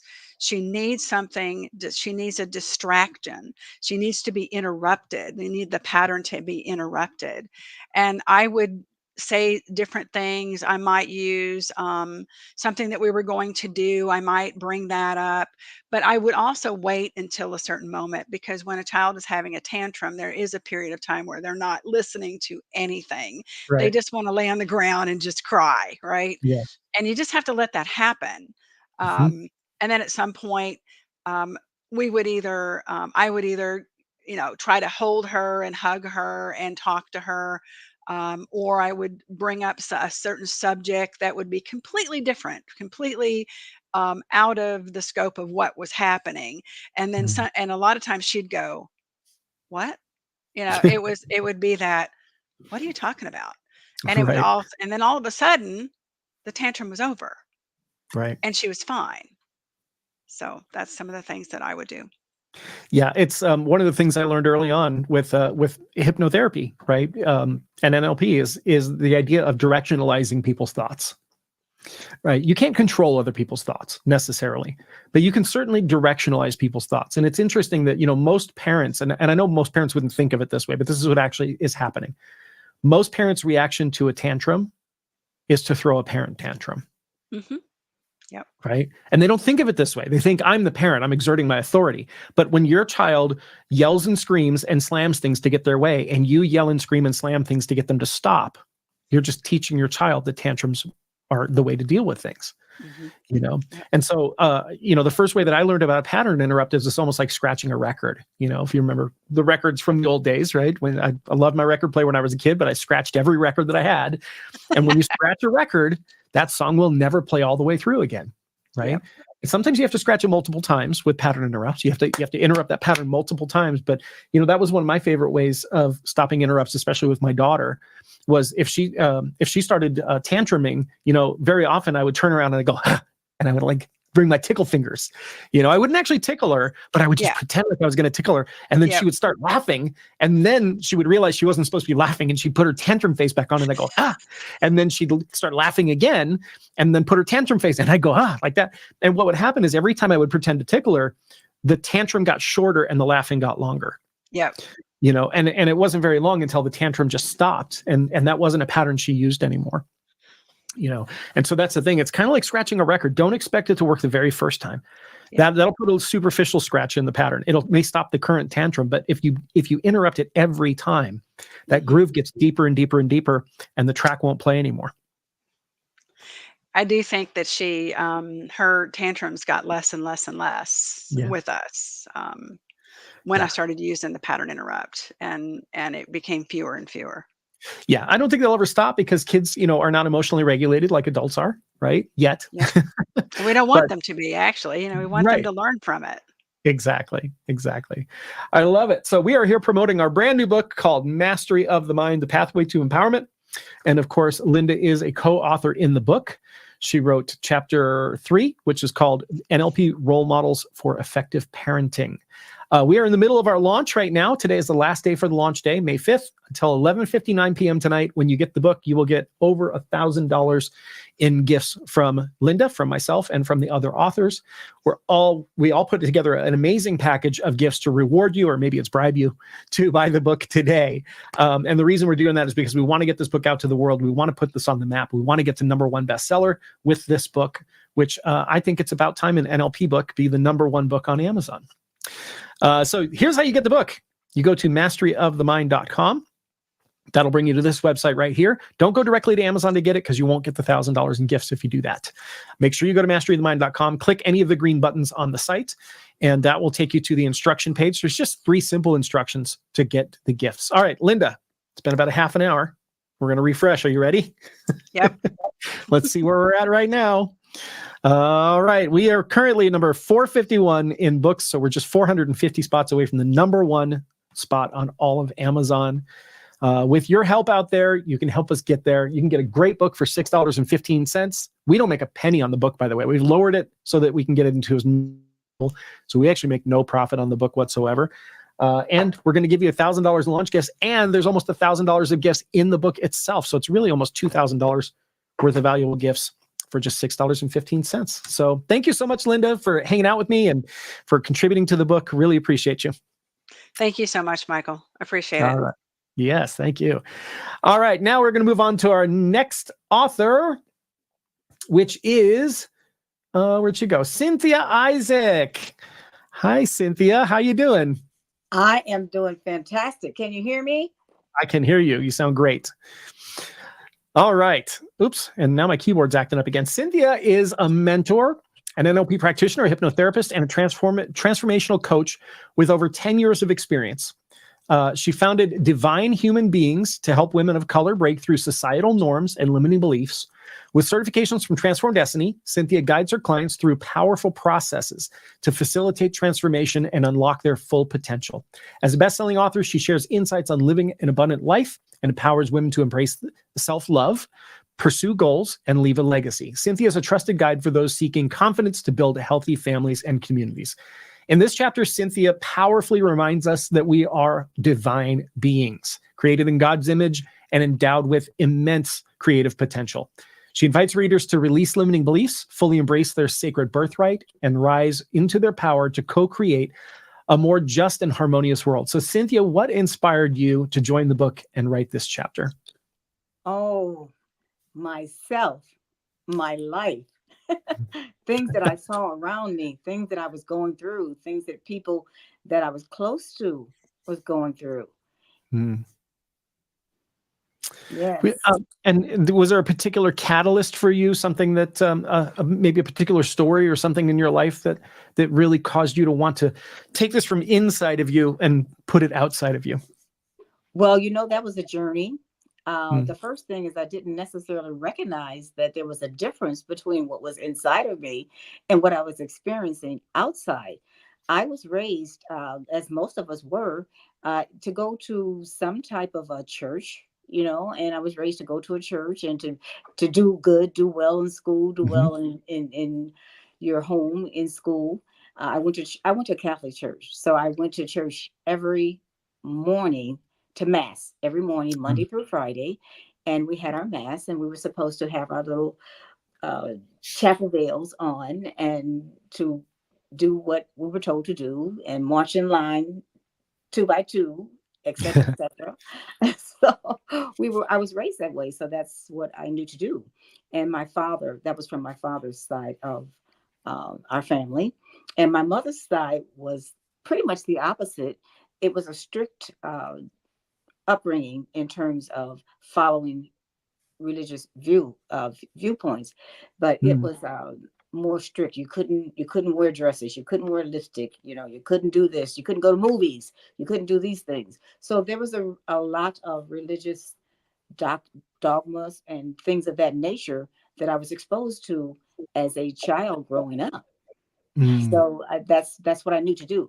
And actually I didn't know anything else, and it actually did a great thing for me because it helped me to live a good, decent, clean life. And I was a person who had no problems keeping the rules. So now my brother, on the other hand, that was a little different. He had many more spankings than I had. He had many more punishments than I had, because what they told me to do, I would pretty much do. And that's that's the way I lived my life. And it pretty much worked for me for the most part. But as I got older, I began to be more questioning. And the more I questioned, things started to unravel a bit more. Interesting. Yes, isn't that interesting? I've often heard that the way to grow in life is not to answer questions, but to question answers. Yeah. So in your chapter, you encourage readers to trust their own inner wisdom and intuition, and to listen to the guidance of their heart and their soul as they navigate life's challenges and opportunities. So talk about the power of inner wisdom at a time when most people are actually looking more outside for direction in their life. Oh, exactly. That's a big one. And it's so common for us as we're growing again. I think the lady before us was talking about parenting and how to parent your child. And even when your child is young, to have certain things that they're available to do. Now, this is an area you can play in. And this is an area when you get out of this area, you need to be able to tell that child that, you know, you're getting out of the area and to go to this area. So we're always being directed, and we should, as parents, direct our children. uh, the where it becomes questionable, I would say, is that sometimes we're just being conditioned, and we don't necessarily know we're being conditioned, but we are. And at some point, that conditioning it forms our beliefs, and it Mm. forms the way we live our lives. And I won't necessarily say it's wrong, but it may often cause us to be stuck in certain beliefs and stuck in certain ways that may not necessarily be the best as we grow older. In other words, for example, we maybe we're taught to only date a certain person, or only go to a certain place, or only take a certain job, or only you have to have a job rather than being open to having a business, or things of that nature, or things of that. So what, as we grow older, and in my case, as I began to question things, and as I began to look around and see, I was always a person who would be a lifelong learner. I was always learning and growing and looking and reaching. And I would find out that, and I would specifically, I would go to different churches because I loved hearing the word and hearing different things. And I remember one time my pastor said, don't eat off everyone's table. And I was like, well, what do you mean by that? You know, I didn't understand it. But what they were saying is, stay in this church, stay in this word, stay under my voice. And there's nothing wrong with that. I'm not saying that that's a bad thing, but I think that as I'm growing older, that was a form of controlling, saying, you know, listen to my voice. And there's not, you know, it's okay to listen to that voice, but it's Yeah. also okay if a person chooses to listen to other things and be able to make a decision on your own. Now, in doing that, what I found out is that I am a divine person. Not Mm. only am I a divine person, but we all are divine people. All of us. Anyone who is breathing, taking a breath in and releasing a breath out. All of us are divine. Mm. God birthed us. He gave us the breath of life. That is not something we have to earn. We have been ordained as human beings, divine human beings. And with that comes a lot of promises and a lot of benefits. And not all of us are aware of those promises and benefits. And as I've become aware of them and utilizing them and seeing them prosper in my life, I am now learning how to help others learn about that. And the way I found that out is by having situations and circumstances happening in my life.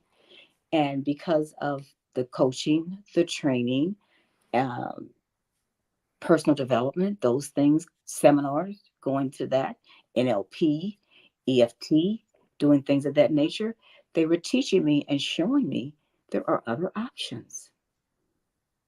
I love it. I love it. You know, I think we've all forgotten. And in your chapter, you know, one of the things you mention is that the thief that comes to steal our connection with the divine. So can you elaborate on what this thief represents and how we can protect ourselves from its influence? Oh, yes, absolutely. The thief is the negative one. Some people may call him the devil. Some people may call him uh, the Grinch who stole Christmas. Mhm. But anyone, anything, any person, any situation, any circumstance, I dealt with the thief right before we got on here. I mean, 5 minutes, everything was going well. Then all of a sudden, maybe you didn't hear, but there was a buzz that was going on right here. Actually, I'm in Paris right now. I am blessed to be in Paris doing this. But there was a buzz that just went out. Beep, beep, beep, beep, beep, beep, beep, beep. Like, okay, where Oh did this boy. come from? Where did this come from? That was a thief trying to steal this interview. And I had to be steady and say, okay, thief, you are not going to kill this interview, okay? And this is only one thief of many, many, many, many, many thieves that was trying to happen today. But because I am aware and I've gone in and I'm having some training around NLP and hypnosis and Hakala and all the things that I'm learning, Yeah. I'm able to remain calm in the situation, trust my intuition, trust that I'm being led and guided by divine divinity, and know that he has my best interest. I am here right now getting to know the Black Madonna, who is the female aspect of the divinity. And it's been wonderful. I am here meeting with 25 other women who are all being exposed and knowing that aspect, the female aspect of divinity, and how that is showing up in our lives and showing up in our world. And it's been absolutely tremendous. So it's about, allowing divinity to work through you, allowing divinity to work for you, and not us always doing it ourselves all the time. Being aware of it and allowing it to work for us. I love it. So obviously your message encourages people to embrace their divine birthright and live abundant, joyful lives. So what advice would you offer to somebody who feels disconnected from their purpose, or they feel stuck in limiting circumstances? Yeah, the first thing is to be aware. That's the first thing. To know that something is off.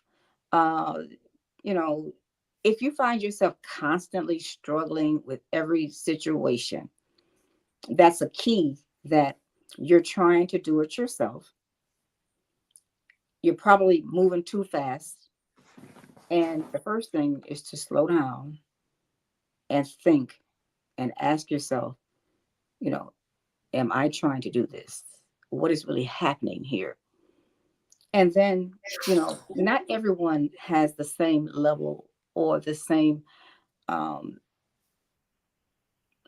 I told you earlier, I was raised in an environment of religion, doing the right thing, having some aspect of a divinity. I was raised in that, so I understood that. And then sometimes there are situations where people are overly controlled in that, and they don't think or question or go outside of that or know that they also have that. So the first thing is to know that, that's available. And that if you're trying to do it yourself, Michael, I've heard you tell stories about, your life and how you grew up. And at some point you had to realize that, choices that I make, that I've got to make these choices, or I'm going to stay, where I was, or keep thinking what I was thinking, and at some point that happens with people. It's like, if you know that you want a different life and you keep getting the same thing, at some point you're going to have to do something different. Absolutely. That's kind of how it starts. And, but then you may start reading books. You may start talking to people. You may start going to a church. You may have another family member that's doing it. You maybe have a friend. Somewhere along the line, there's going to be something that opens up for you. And you have to be available and willing to take that step towards that direction. I love it. So everybody, we are here promoting our brand new book called Mastery of the Mind, Pathway to Empowerment. And what brought all of us authors together is our love for NLP. And we all have obviously different influences and different backgrounds and different education and things that bring us to this point right here. But an amazing book. Today is the launch day, second day of launch day, and the last day of launch day. So if you buy by 11:59 p.m. tonight, we will give you over $1,000 in gifts, including courses and books and all kinds of wonderful things, sessions. And so here's how you get it. Get the book at masteryofthemindbook.com. That'll bring you over to this site right here. And this site will tell you step by step the instructions to get the book and to get the gifts. The $1,000 in gifts, the launch gifts, only come if you buy by 11:59 p.m. tonight. So make sure that you get it. So thank you so much, Cynthia, for spending some time with me here and for contributing your chapter to the book. Thank you. Thank you. I would like to say that an experience I had here is I went to one of the chapels, and it reminded me as a third grade child, my experience being a third grade child, it all came back to me. Thank you. I love it. Yes, transformation. Thank you, Cynthia. All right. And now we are going to bring on our next amazing author, not only an author, but also the editor of our book, Mastery of the Mind, Elizabeth Garvey. And Elizabeth wrote Chapter 12, The Power of Positive Self-Talk. Hi, Elizabeth. Hey, Michael. Good to see you. Good to see you. So Elizabeth is a clinical hypnotherapist, a sleep coach at yousleepnow.com. She's IBCP board certified in hypnotherapy, NLP, EFT, time techniques, and life coaching. She specializes in helping veterans, first responders, and their families, inspired by her father's struggle with insomnia and PTSD after serving in Vietnam. Elizabeth advocates for sleep as the foundation of well-being and creates personalized plans to help clients reclaim tranquility. She's a sought-after speaker on mental health, emotional intelligence, and sleep, and she's the co-author and editor of 2 of our other best-selling books, Becoming Positively Awesome and All the Answers Are Within. So in Elizabeth's chapter, she vulnerably shares the journey of overcoming trauma and negative self-talk to cultivate self-love and empowerment. Self-love seems to be a real theme in this book. She explores the neuroscience behind positive self-talk and provides practical tools that anyone can use to master their inner dialogue and profoundly transform their life. So Elizabeth, share with us what inspired you to join this book and write this chapter. Oh, wow. A lot of things. My life journey definitely was the inspiration for this. I grew up in a family where there was a lot of trauma on many, many different levels. And I watched as my biological parents always kind of fed into that trauma and the drama around them. And what I realized is when I was responding the same way they would to situations and talking negatively, that my life just got harder. Everything got harder. And then as I started to learn to really capture my words and speak life and light and speak the positive things in the world, that my life changed and got a lot easier and really got pretty fantastic, if I say so myself. I love it. It's so powerful. You know, I love that that all of these chapters are inspired by our own stories, because you know it makes them genuine. And I think that's a real power in this book that sometimes other collaboration books don't have. So in your chapter, you mentioned that your negative self-talk oriented from a difficult childhood. So how did you come to recognize the patterns, number one?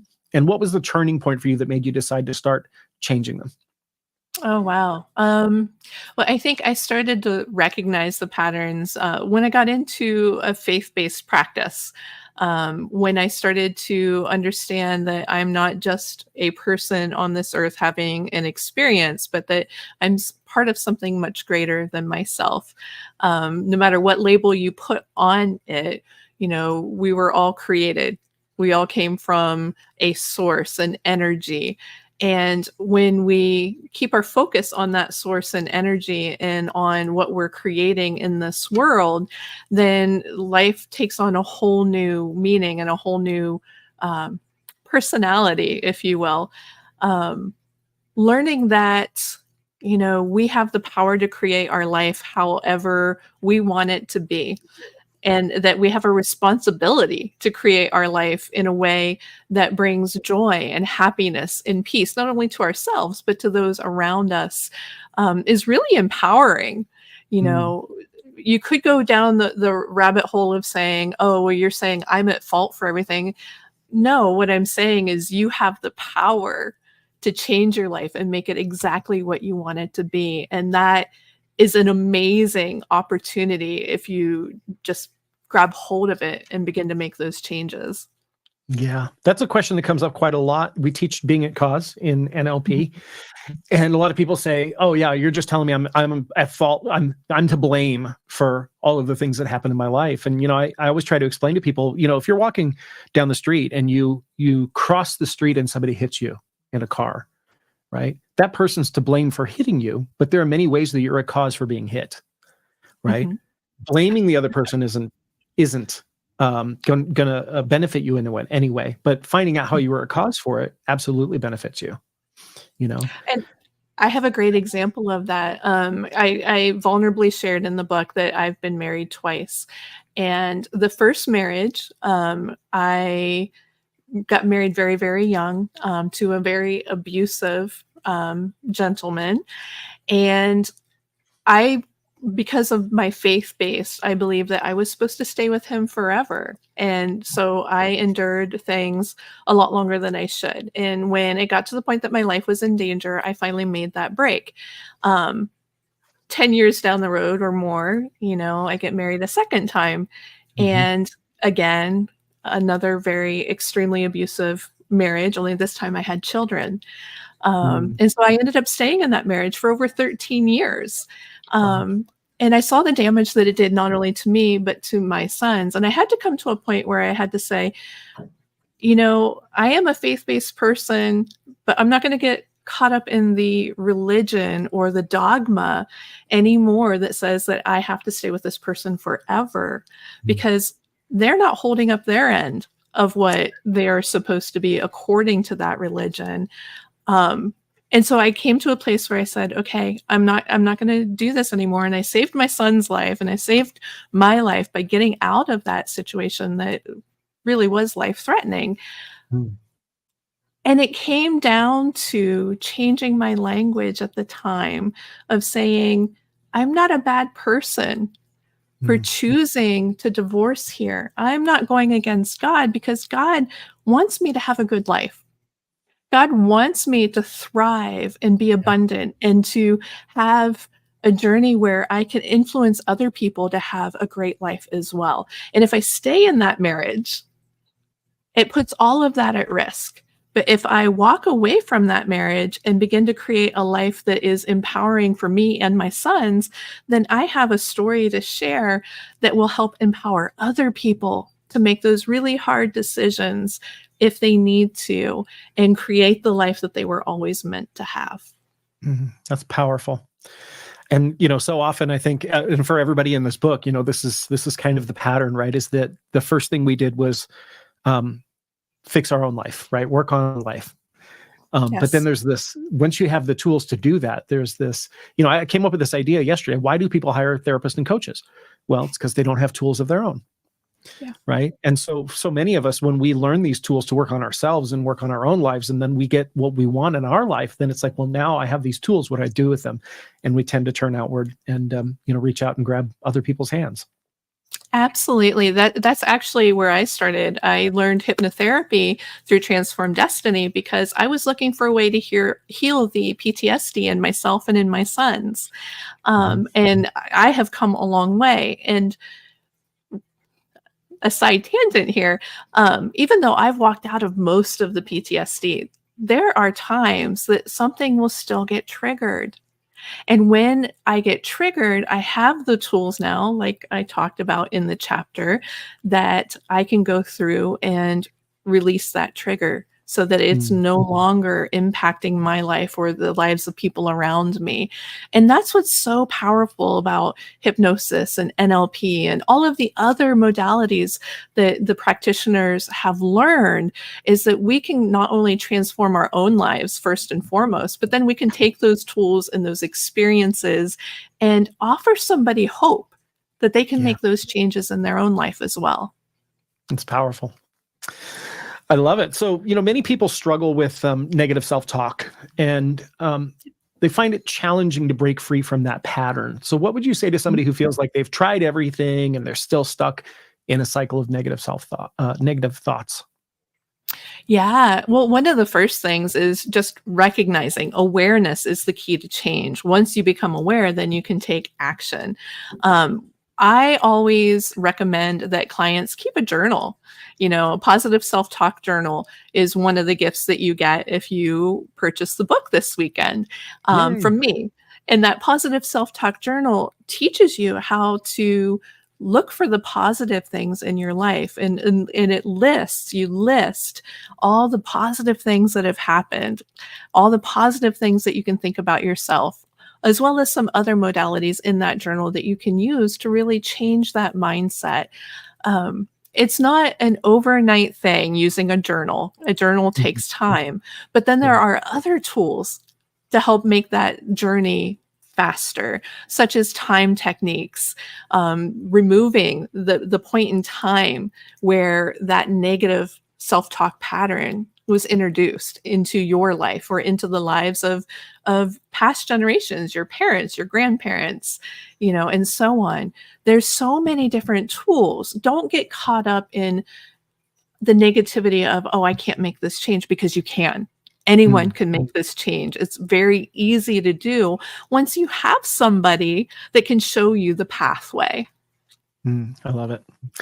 So in your chapter, you talk about obviously transforming negative self-talk. How does that impact relationships with others? And have you seen changes in your own relationships as a result of your own changing your own personal internal dialogue? Oh, absolutely. I've seen positive and negative changes, quote unquote, negative changes. I know that as I've become more positive in my speech and I don't allow negative speech patterns around me, that relationships that no longer serve me have fallen away. People that want to remain immersed in that negativity don't want to be around me. And it's not that I'm like this, oh, you know, capture every thought or pointing out every time somebody speaks negatively. No, I watch my own language and I demonstrate through my own behaviors what it is that positive self-talk can do for you. And again, it's okay when those relationships that no longer serve you fall away. And that's really hard to come to terms with. Everybody thinks that they should hold on to every relationship or that they're a bad person if they let that relationship fall away. And that's not the truth. The truth is that you are allowed to have relationships that build you up, that grow you, that help you become a more spiritual person. And you are allowed to say no to the relationships that don't help you grow in life. Yeah, I mean, we talk about linguistics a lot in NLP, right? And relationship is an example of a type of word we call a nominalization, right? A relationship is something that you have. And when we nominalize words, we actually take the power out of them, because a relationship is actually the process of relating to another person. And ultimately, what I learned in my life is that if I don't relate to another person, or if they don't relate to me, then it isn't serving me. What is the point of investing energy into something where that person doesn't relate to me or I don't relate to them? We've got to get back to the verb of things, the doing of things in our language, because, you know, relationships are supposed to give energy to each other. Absolutely. I'm a strong believer that every relationship that I have in my life helps me to grow, and that I help that relationship to grow. And if I'm not seeing that growth, that's one of my top values, then I reevaluate. And often it'll mean having a conversation with that person. How am I helping you grow? And how are you helping me grow? And if it's not this synergy between us, maybe it's time to part ways. Exactly. And you know, you don't have to part ways. You don't have to cuss them out. You don't have to hang up on them. It's just sometimes you just drift away. That's all, you know. So awesome. We are here promoting our brand new book called Mastery of the Mind. Elizabeth is not only an author of a chapter 12, but also the editor of the book as well. She's edited 3 of our books so far. And I think we'll continue to edit books for us for a long time, I hope.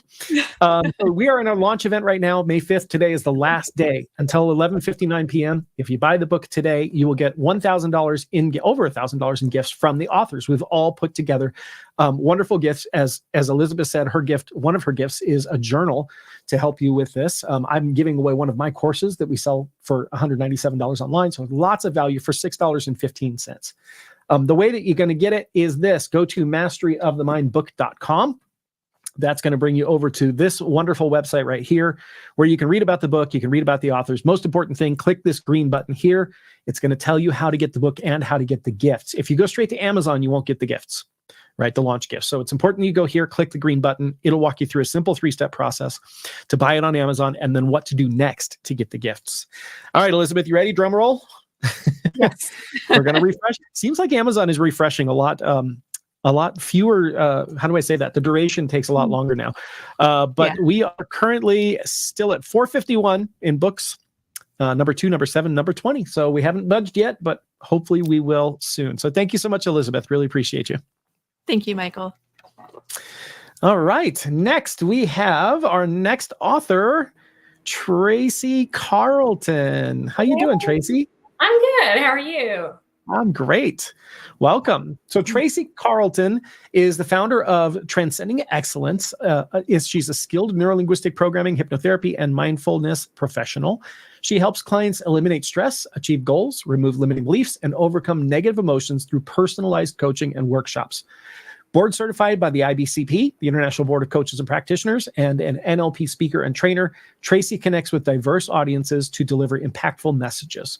Her dedication to clients' well-being and success is evident in the results she helps them achieve, providing tools to thrive and guiding them toward a life of abundance, fulfillment, and excellence. So in Tracy's chapter, she vulnerably shares her experience with high-functioning PTSD and how unresolved trauma can impact our lives. However, by drawing on scientific concepts like neuroplasticity, she offers a hopeful message that we have the capacity to heal, to change our thoughts, and not let our defining moments define us. Tracy's words serve an inspirational call to take responsibility for our inner world so that we can live with more peace and more joy. So Tracy, share with us what inspired you to write your chapter. So basically, when the opportunity came upon my desk, it was the perfect segue between what I had gone through, what I experienced, and what I was learning and doing and, creating for my future. I'm so enthralled and interested in neuroplasticity and neurology and our brain functions. It is so interesting to me. And so just the title of the book, kind of sells itself. So I love it. And so, in your book, you share your story of dealing with high functioning PTSD. I think that's something that isn't really well known. People think that PTSD is like soldiers coming back and having, what they used to call shell shock and kind of snapping. But high functioning PTSD, what's one common misconception about trauma and PTSD that you'd like to dispel for our listeners? So the difference between trauma is, everybody experiences trauma on different levels, and the way that they are affected by their trauma distinguishes, whether it's PTSD or just, a bad day or, bad news or whatever. As far as I'm concerned, my childhood and my teen years were, there was a lot of trauma, a lot of very unpleasant situations, things that I'd gone through, things that would actually probably cripple a whole lot of people. Yeah. And for some reason, I didn't know it was bad. I know it wasn't great, but it's just like, okay, this is Tuesday, kind of go through it that way. And I'm very thankful for the things I've been through, because it really gave me a sense of appreciating things when days were brighter and sun was shining and kids were singing, it really at a young age, I really had the concept to be able to differentiate between what's good and what's not good. Mm. So, yeah. Yeah, it's interesting that, I myself, when I was 10 years old, we had a natural disaster that destroyed everything we owned. Yeah. And, and my parents went through a divorce shortly after that. And I remember, counselors and teachers and grandparents and everybody saying to me, like, you must be so traumatized by this. This must be so, damaging for you. And me saying, no, I'm fine. Like, I'm fine. I'm good. Yet I started wetting the bed at 10 years old. I started getting bad grades. I started getting into trouble, and it's so interesting that at the time I wouldn't have called what I went through traumatic. But when we look at the trailing effects of that, right? There was definitely an effect that happened that took me, well over a decade to overcome. Well, and especially when you are faced with that sort of trauma routinely, I mean, daily for decades, sometimes 15, 20 years. And especially in the formative years of your life, that your brain is wired. I mean, and your brain is actually wired. You can read my chapter in the book. Your brain is, it's beginning to be wired during conception. And so when you're already having stress hormones in utero, and then are born into a world that is constant stress and then constant chaos and events and situations, that forms your brain, that forms your identity. That's who you are. That's who you become. And it doesn't have to be that way. It just does not have to be that way. So when I had been learning, and this all comes off of some recent events that happened in my life. A few years ago, my in-laws they both passed away unexpectedly. And that was really hard to deal with. And that was probably when I really realized that I was very emotionally immature. Just because I wasn't responding to people. I wasn't acting like myself. Yeah. So I went through that and got through that. And then fast forward through to COVID. And I'm still kind of perplexed about COVID because it was such a weird situation. It left me anyway, like with my hands, cuffed. I didn't understand, and I'm a free bird, and I go and I do my things, and I was cuffed, and I was like, what is going on? I understand there's a pandemic, and then I've been watching the other authors, and it's been beautiful to hear what they're saying, but I felt cuffed, and I was watching the news. I was going to sleep with the news, and in LP, we know this is not good because when our brain waves go to a certain level, you're hearing that, negative stuff, and then you're going to wake up and that negative, you wake up, fight or flight, Yeah. And so it was just a very bizarre situation, but life kept happening. Life was continuing. And so it was really difficult. For instance, my husband was working from home. He has a job that's very stressful, and where we live, kind of out in the country a little bit, but we've just got a 4,000 square foot ranch house. So the majority of our life is right in this area. So he's working right here, and I'm trying to put the dishes away. It's kind of like, and he's, yeah, it was. I mean, this lasted for 2 years, 2 years, 3 years, and his job is so stressful that I was hearing that, and I'm an empath, so I was absorbing all of this negativity, and it just brought me down. I mean, it brought me down to where it was affecting my health. Some of the authors talked about their health, but I was getting sick a lot. Yeah, it's definitely something I'm passionate about, is that, what we might call the mind-body connection, although I think it's a misnomer because the mind and the body are the same thing. They're not connected, they're one. But it's, it also kind of leads me to my next question, which is that in your chapter, you mentioned that babies can absorb stress while in the womb. Now, there are people who will try to give scientific explanations to say, no, neurotransmitters don't transmit to the babies, it doesn't pass the blood-brain barrier and all this stuff. But I personally have an experience where I released negative emotions that were in the womb that I think in particular came from my mother. So what advice would you give to expecting mothers to help protect their babies from early This is a big one. This is a big one. And as far as the experts, we're relying on data that is ancient. I mean, there's so many more advances right now in neuroscience and neuroplasticity. I mean, and research. I mean, we are way forward than we were even 10 years ago. So much studies, and I know, I know that it's a valid issue. So the advice I'm giving, and that's kind of what I, everyone's got a purpose, and I'm really kind of just pressing towards working with young people, because they're our generation, and not only will I be able to help them with their immediate blockages and, things that are keeping them back from living their best lives, but we help the babies too, because our babies are going to be our future, and then stop what's happening now. This big disconnect between, we have all these shootings and all these, kids that are lost. because of this huge disconnect, and it's no one's fault. We just didn't know. Yeah. We didn't know. And so now we do. And so now that we do, we're responsible for helping everybody, help everybody just to live a great life and be happy. And then we wouldn't have the wars. We wouldn't have we wouldn't not necessarily have the wars, but have the disagreements and the whole separation, you and me, him and her, Yes. Yeah. We have a good friend of mine and also a very well-known Hollywood actor, Glenn Morshower, has spoken at our event many times. And one of the things he said was, if you knew conclusively that the person on the other side of that invisible line who you were firing missiles at was you wouldn't do it. You wouldn't stand for it. It's only the fact that we feel separated that we think it's okay to shoot at and bomb and missile other people.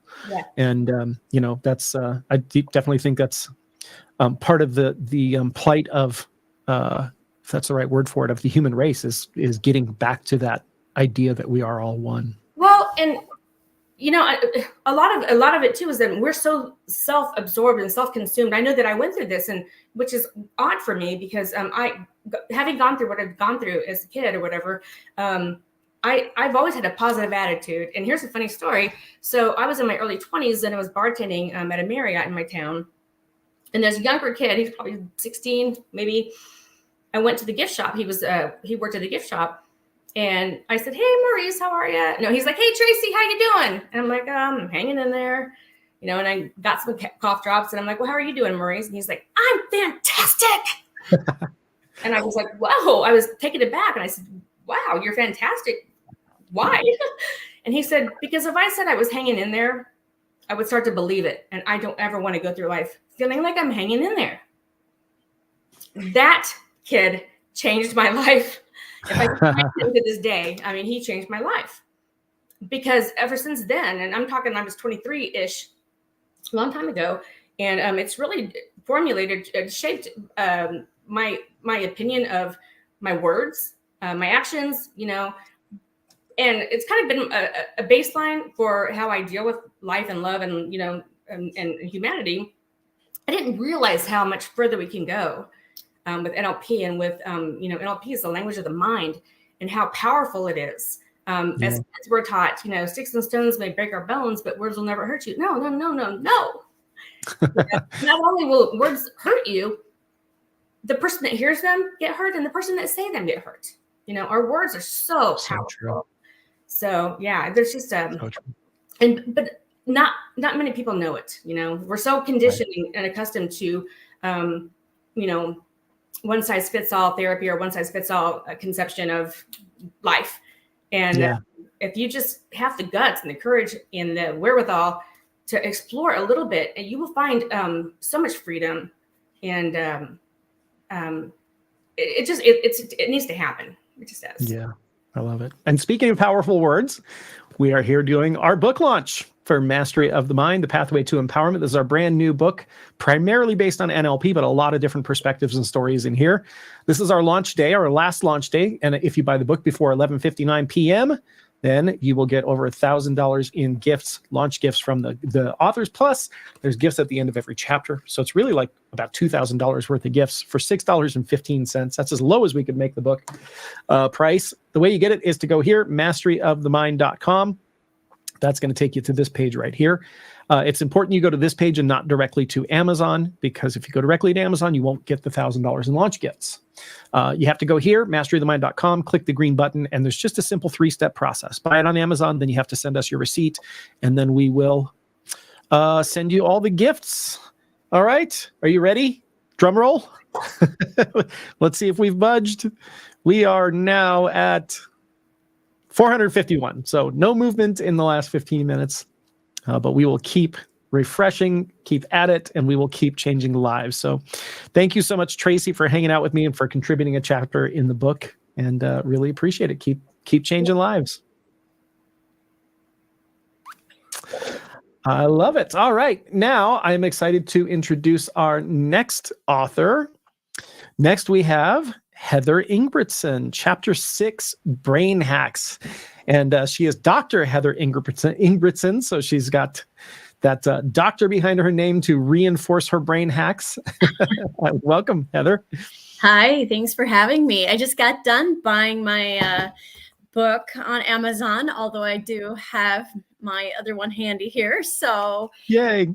been a joy taking a look at everything everyone has to say. I can't wait to get my bonuses. So Yay.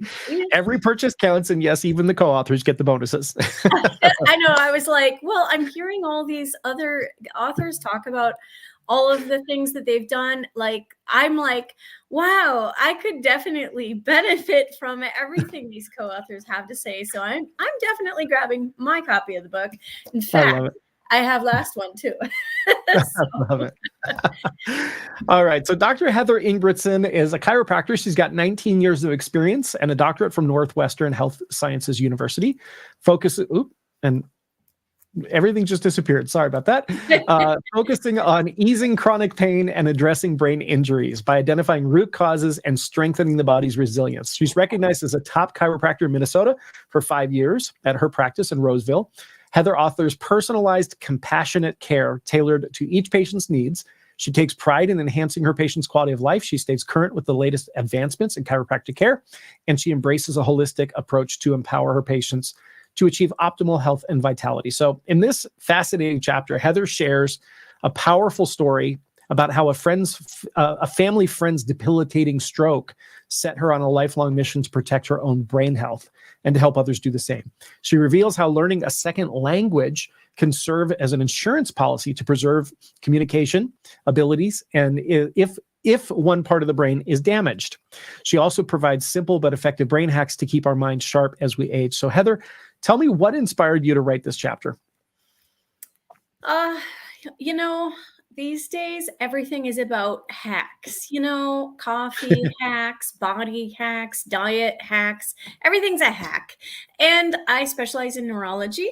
And so let's do brain hacks. What can people do that's totally free at home that can somehow help you get you to the next level or level you up?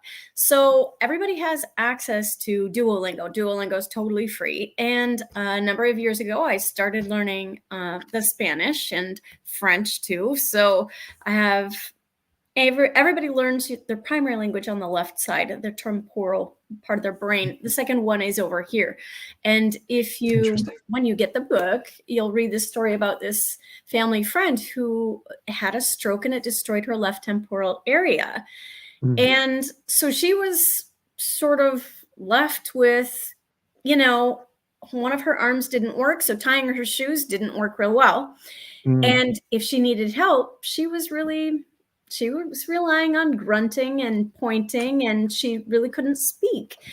And that left an impact on me. So going to school, I thought, wow, is there a way that we would ever be able to preserve that language? And yeah, sure, you have your primary language here, you have your secondary language here. If you learn a second language, you will always be able to communicate. Not only that, but you can also relearn your primary language on the other side of the brain. So pretty cool. You might end up having an accent though. So I wouldn't mind a little Spanish accent. That might be okay, right? Do you speak any other languages? Do I? Yeah. A little bit. I learned some Spanish in high school, and I've sort of tried to improve that over the years because we go to Mexico a lot. And then when we were traveling full time, we visited 55 countries. And, part of my goal in every country was to learn 10 or 12 phrases and to practice them so well that I could fool people into thinking I knew the language, really perfecting the accent on them. So wait, what was that one? Say that one again. Perfecting the accent in each. So I wanted to, I knew I wouldn't have vocabulary because we were visiting a different country sometimes every 2 weeks, sure. At least once every month. And so I knew I wouldn't learn a lot of vocabulary. So what I focused on was learning like 12 words, 12 phrases, but perfecting the accent. Yeah. So that if I could fool the other person who lived in the country into thinking I knew the language, that was my goal. Nice. All right. So give me a couple of these. I I want to hear you speak some different languages. Oh, geez. Now you're putting me on the Put spot. me on the spot. Here, I'll start. Je peux pas un peu de français, so I can speak a little bit of French. Y yo hablo un poco de español también, and I can speak a little Spanish as well. And Kampuni Pinam Katkai is well, the only phrase that I know in Thai, and In you Thai. don't want to know what that means. that yeah, you don't want to know what that one means. It's so funny because when I learn these not learn the language, but learn these like phrases, I will forget them when I leave the country. But if I go back to the country, they come back like that. So it's like they're Really? almost like stream of consciousness where you put me on the spot right now. I can't tell you any Turkish, but if I went back to Turkey within an hour, I'd probably remember all of them. All right. Well, how about Sprechen Sie Deutsch? Yeah. Yeah, Prost, right? Yeah. I learned a little bit of German. Oh, beautiful. I learned how to say Haselnuss for hazelnut because I love hazelnut in my coffee. Oh, Haselnuss. And how do you Yeah. say coffee in German? Cafe. Cafe. It's the same in Pretty much Spanish the same and everywhere. French. Yeah. I love those. What are they? Cognates? Cognates are the Yes. words that have the same root in both languages. Those Yeah. are fabulous for learning a new The language. cheat words. Yeah. hmm The first words everyone should learn in any language. Right? Like mama and papa Yeah. and cafe. Right. Yeah. The cognates are interestingly enough, they're almost all the nominalizations, which we were talking about earlier, right? Any word that ends in shun is probably a cognate. And they're almost the same in all Romantic languages. Oh, So they tie together Spanish, French, Romanian, German, and very, very similar. oh, Yeah. very fun. So a good place to start. So this leads me to my next question, right? Is because people say, well, isn't it true that if you don't learn a language by a certain age, it just becomes almost impossible? Or is that a limiting belief? Oh, that's totally a limiting belief. That's People say totally there's a limiting neuroscience belief. behind that, but I don't believe it. So, I mean, yeah, if you believe that you can't learn another language because you're too old, then you're right. But if you believe that you can learn another language despite whatever your age is, then you're right. Isn't that what Winston Churchill said? Henry Ford. Yeah. Or Henry Ford. Okay, yeah. See, I'm not good at remembering names yet, but I'm working on it. Yeah. So yeah, it's absolutely true. You can learn a language at any age. Some people learn languages easier, and some people take a little bit more time and effort. But Duolingo is free. It used to be Rosetta Stone, and you had to spend thousands of dollars. But Mhm. now with Duolingo on pretty much everybody's phone, and you can listen to some ads, just go ahead and learn another language.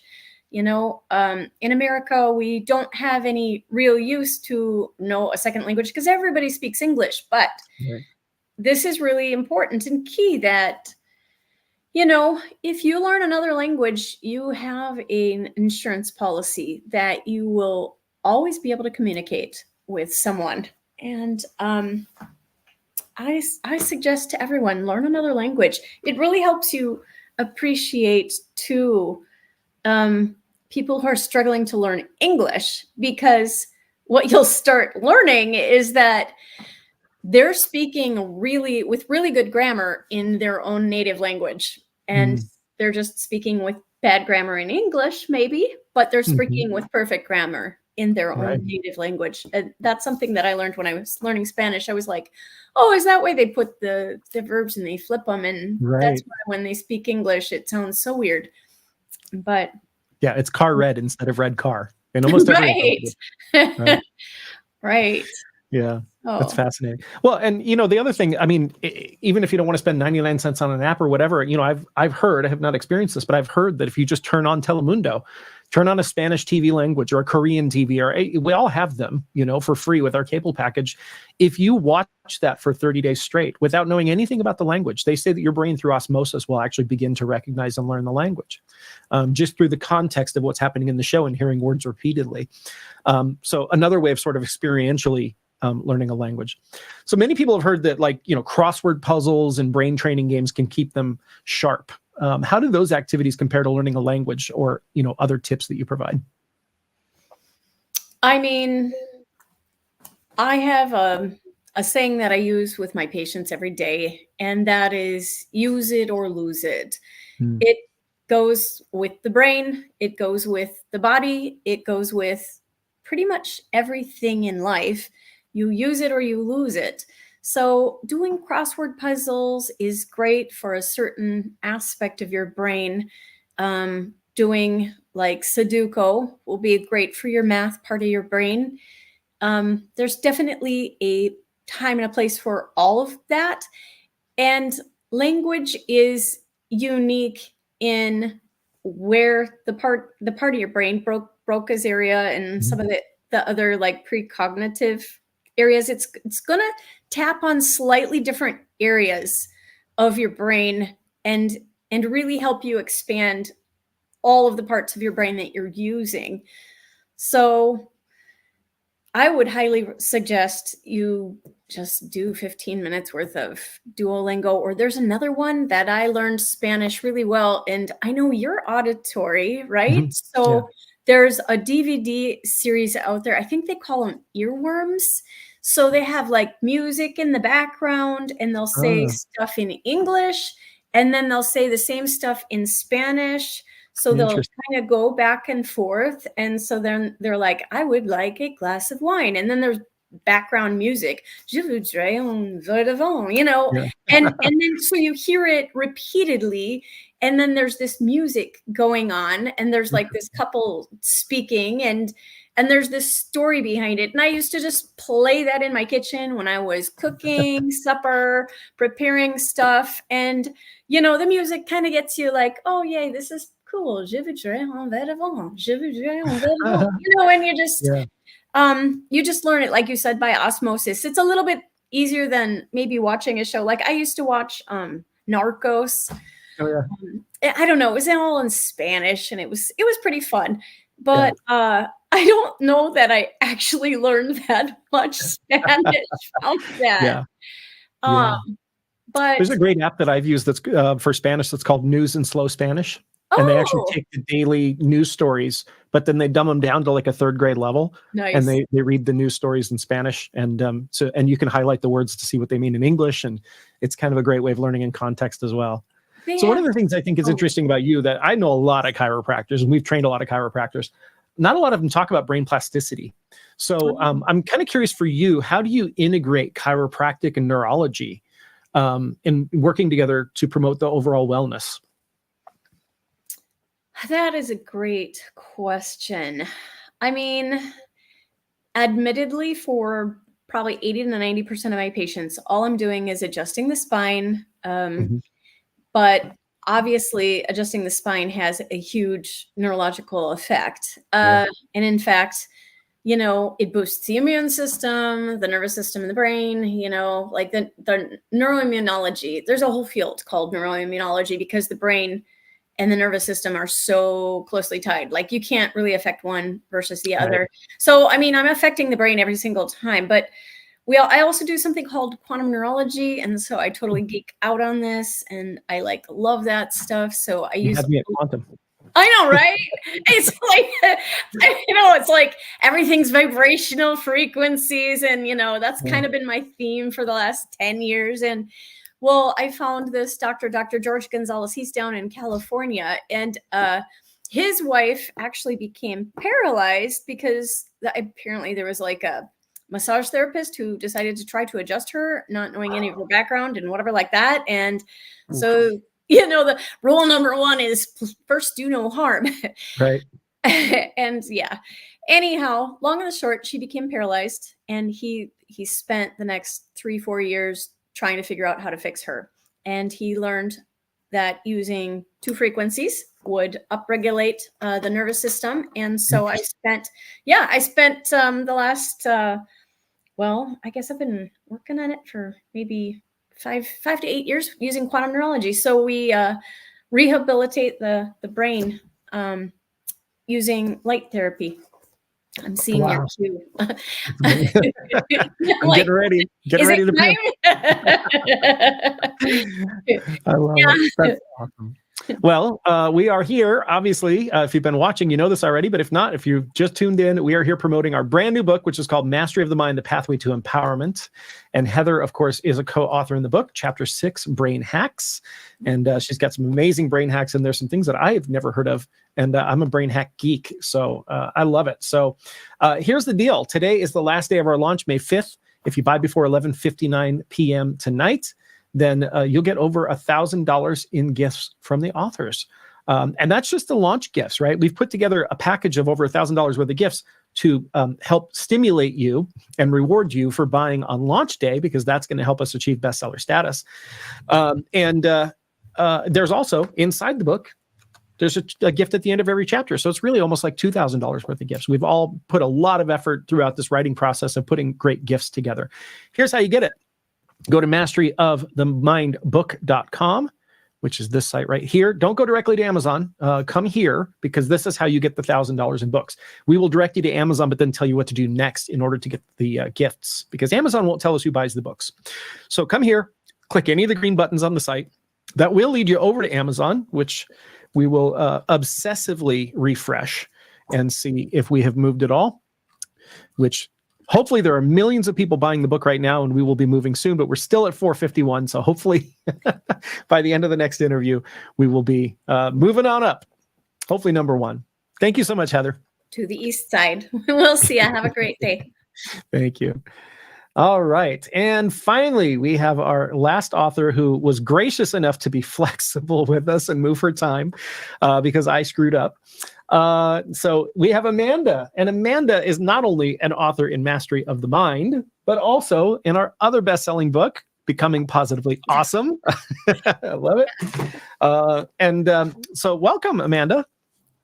Thank you. Yes. I was going to say, when I was kind of asked if I'd have the ability to be flexible, I thought the last time when we did meet for Positively Awesome, I was also the last person. So I'm like, this was meant to be. I'm supposed to have this spot. Yeah.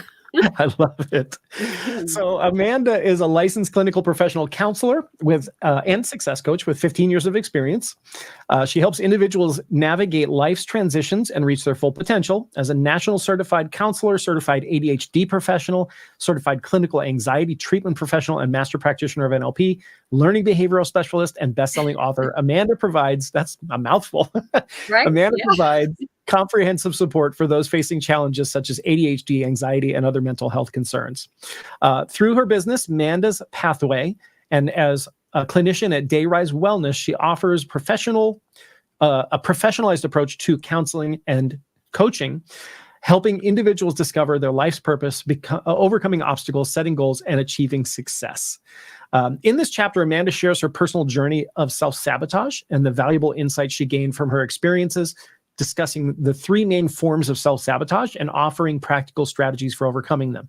And by sharing her own story of battling cancer and learning how to prioritize her well-being, Amanda inspires you to be honest about your strengths and limitations, to ditch negative self-talk, and to create a new relationship with yourself by listening to your authentic needs. Throughout the chapter, she encourages you to make effective choices and for success and to reach your full potential. So Amanda, what inspired you to write a chapter in this book? Yes. Well, I'm like, oh my goodness, I think you just said it all. But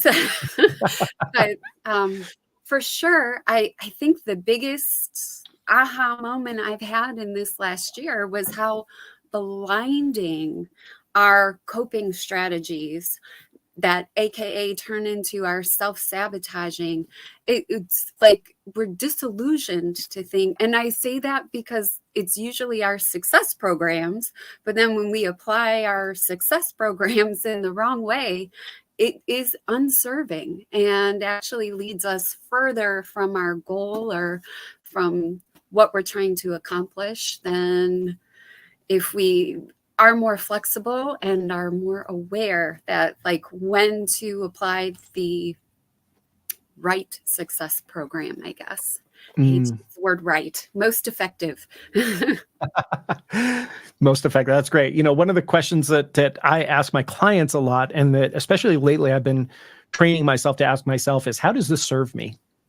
And I think that's a question that could really serve a lot of people in their lives. There's so many behaviors that people do. There's so many thoughts that people think. There's so many feelings that people have. And they never stop to ask themselves, is this serving me? Mhm. Because if it isn't serving you, why do it? Right? Right. So in your chapter, one of the things I love is that you encourage readers to reconnect with their values and to conduct what you call a values reappraisal to ensure that their actions are congruent with their true current selves. So most people are completely unaware of what their values are because they're so deeply unconscious. So can you explain values and why they're important? Well, and I think the biggest part we want to know about values is it's dynamic. So what we valued at 8 years old and what we valued at 16 and what we value at 28 and what we value at 47, if we are moving along our developmental pathways, it should be different. It should change.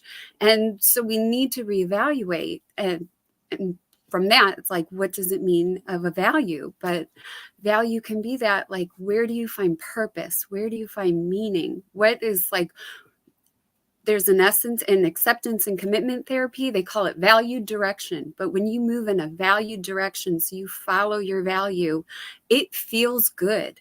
And even if the outcome, we need to recalibrate and try again, it still felt good to follow that value. Now, when we're incongruent with our value, it feels wrong. Some even get visceral response that this is not the right action for me. This isn't how it should be. But so that's, again, reappraise our values, have awareness of what our values are, and making decisions starts to become easier. Yeah, I don't think people realize that two things. Number one, your values, they're deeply, deeply unconscious. You have to do some work to uncover them and bring them out to find out what they are. But number two, they dictate probably at least 90% of what we do in our lives. If you're the kind of person who works out or doesn't work out, that's your values. If you're the kind of person who eats healthy or doesn't eat healthy, that's your values. If you're the kind of person who is wealthy or you struggle with money, that's your values. In almost every situation in life, our values determine, and most of us don't know what they are because we've never discovered them. And go ahead. Sorry. Oh, I was going to say, it's one of my favorite activities I do with clients. I have I have a fancy laminated card set that we go through and we shuffle of like what's not important, what's kind of important, what's really important. And we keep shuffling until we get to like the top 5. And then from there, it's like, and how do these show up? And how is that serving towards our goal? That's so powerful. And what a lot of people don't realize is you can change your values. And it's a good thing sometimes to change your values. I had one person that I was talking to, and they weren't very familiar with NLP. And I said, well, it sounds like you have a values conflict. We should work on adjusting your values. And he immediately got this like very negative reaction. He goes, I'm Christian. You're not changing my values. And it's like, no. We're not going to change those values. But, for example, I've worked with clients before for overweight. And one of the things that I find is primarily people who are overweight, their highest value for what they eat is convenience. It's not health. Right? So what would it be like switching that in your life where health becomes the most valuable thing, the most important thing to you, as opposed to a value that doesn't serve you? Yeah, so powerful. So in your chapter, one of the tips that you give is to focus on reflection instead of rumination. Explain the difference. Oh, reflection.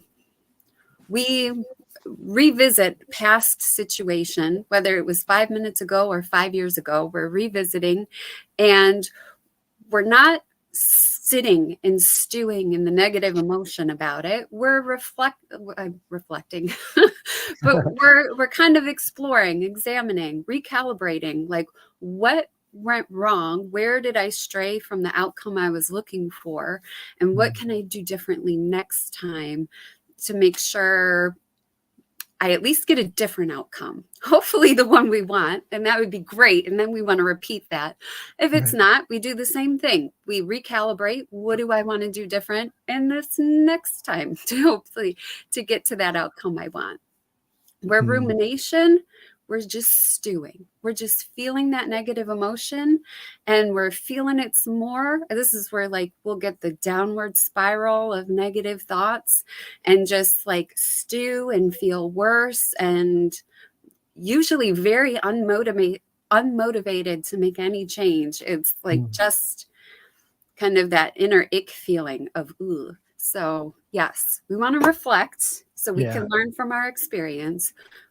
We don't want to stew in it. That is ineffective.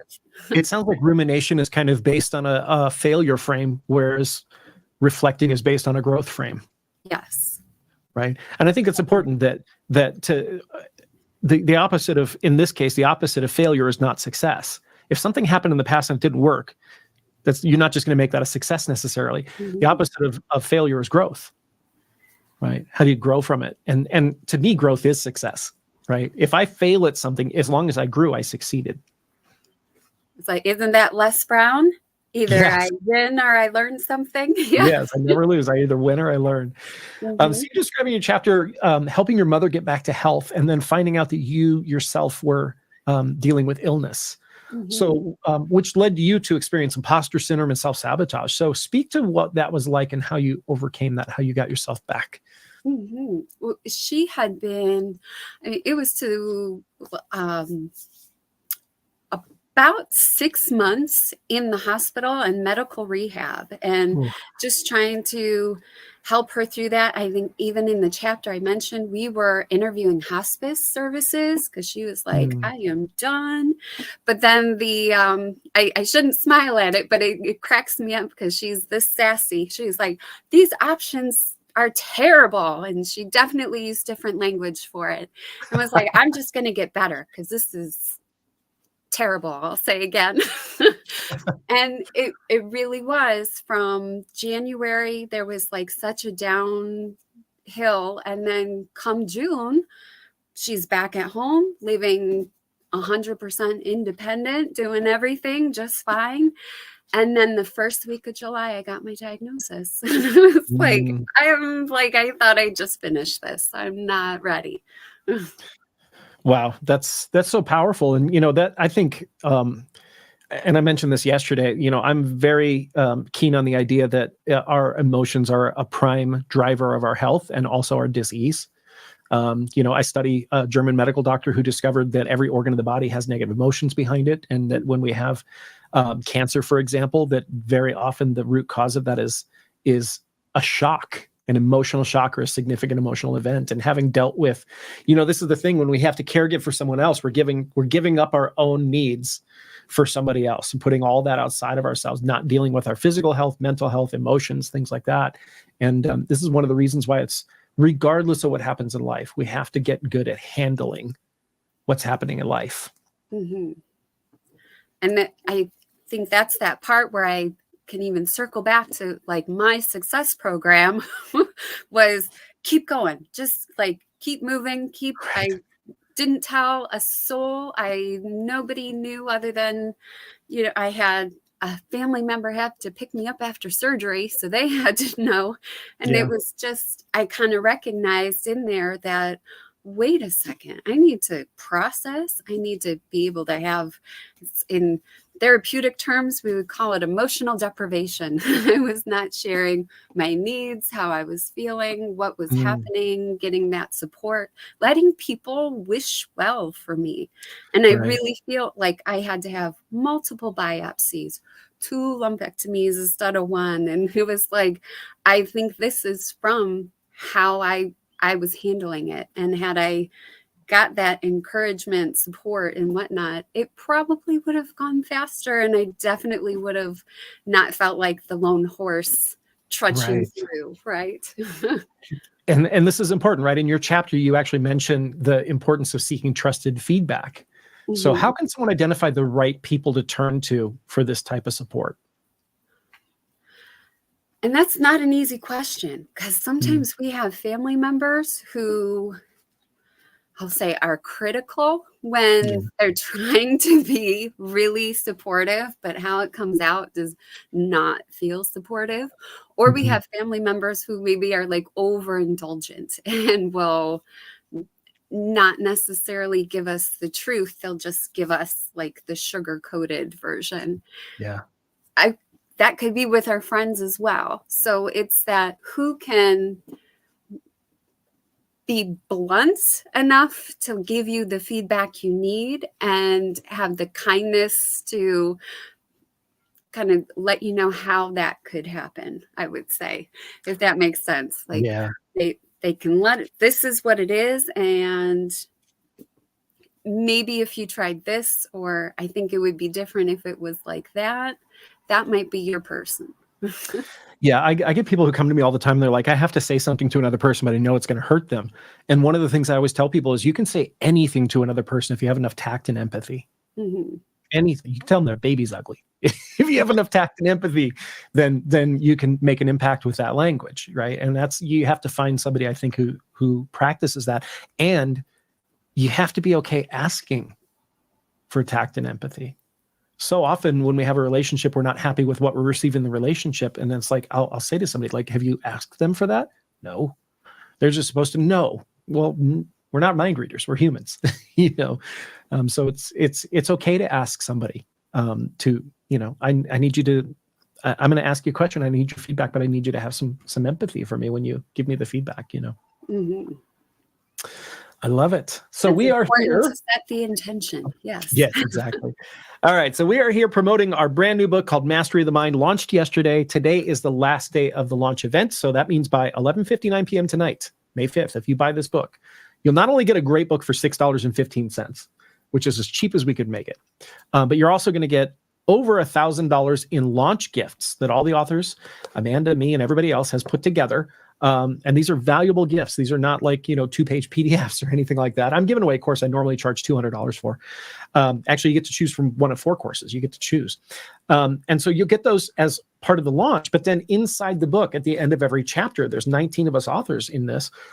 We all give away gifts at the end of the chapter as well. So it's really closer to $2,000 worth of gifts for $6.15. So if you love personal development, if you want to learn how to master your mind, you want to get better results in your life, go get the book.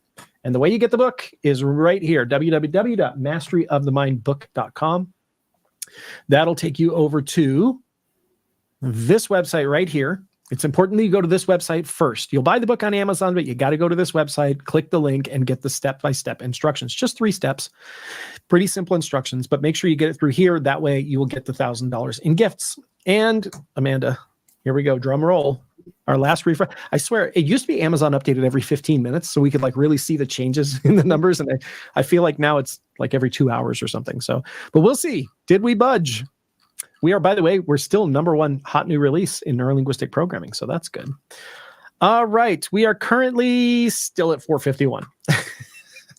So that means we need more of you out there in social media land to buy. Help us get to #1 on Amazon. And we will reward you and shower you with lots and lots of gifts if you do that. So thank you so much, Amanda, for your flexibility today, for moving from, what were you, #3 to the last position, I think it was, and for writing a chapter in the book and for sharing and spending time with me here. Of course. No, thank you. All right. All right, everybody. That is all we've got. This is the end of our live broadcast. Donna said, we forget that when we don't let people help us, we're denying them the joy of helping. Absolutely. I am a helper. I love to help people. I get joy from helping. She also said, hugs to you, Amanda. And yeah, if other people don't let me help, that affects me. So I have to remember myself that when I deny other people helping me, that I'm denying them that joy. So awesome. Thank you, Donna, for the comments. Thank you, everybody else, for the comments as well. And if you haven't gotten the book yet, make sure you go to www.masteryofthemindbook.com. You'll be able to buy it later, but you won't get the $1,000 in launch gifts. So get it today. Just take a few minutes. Jump on over there, grab it. It's $6.15. And who knows, maybe you want to buy a copy for someone you love too. And leave us a review after you read the book if you loved it. If you didn't love it, then don't.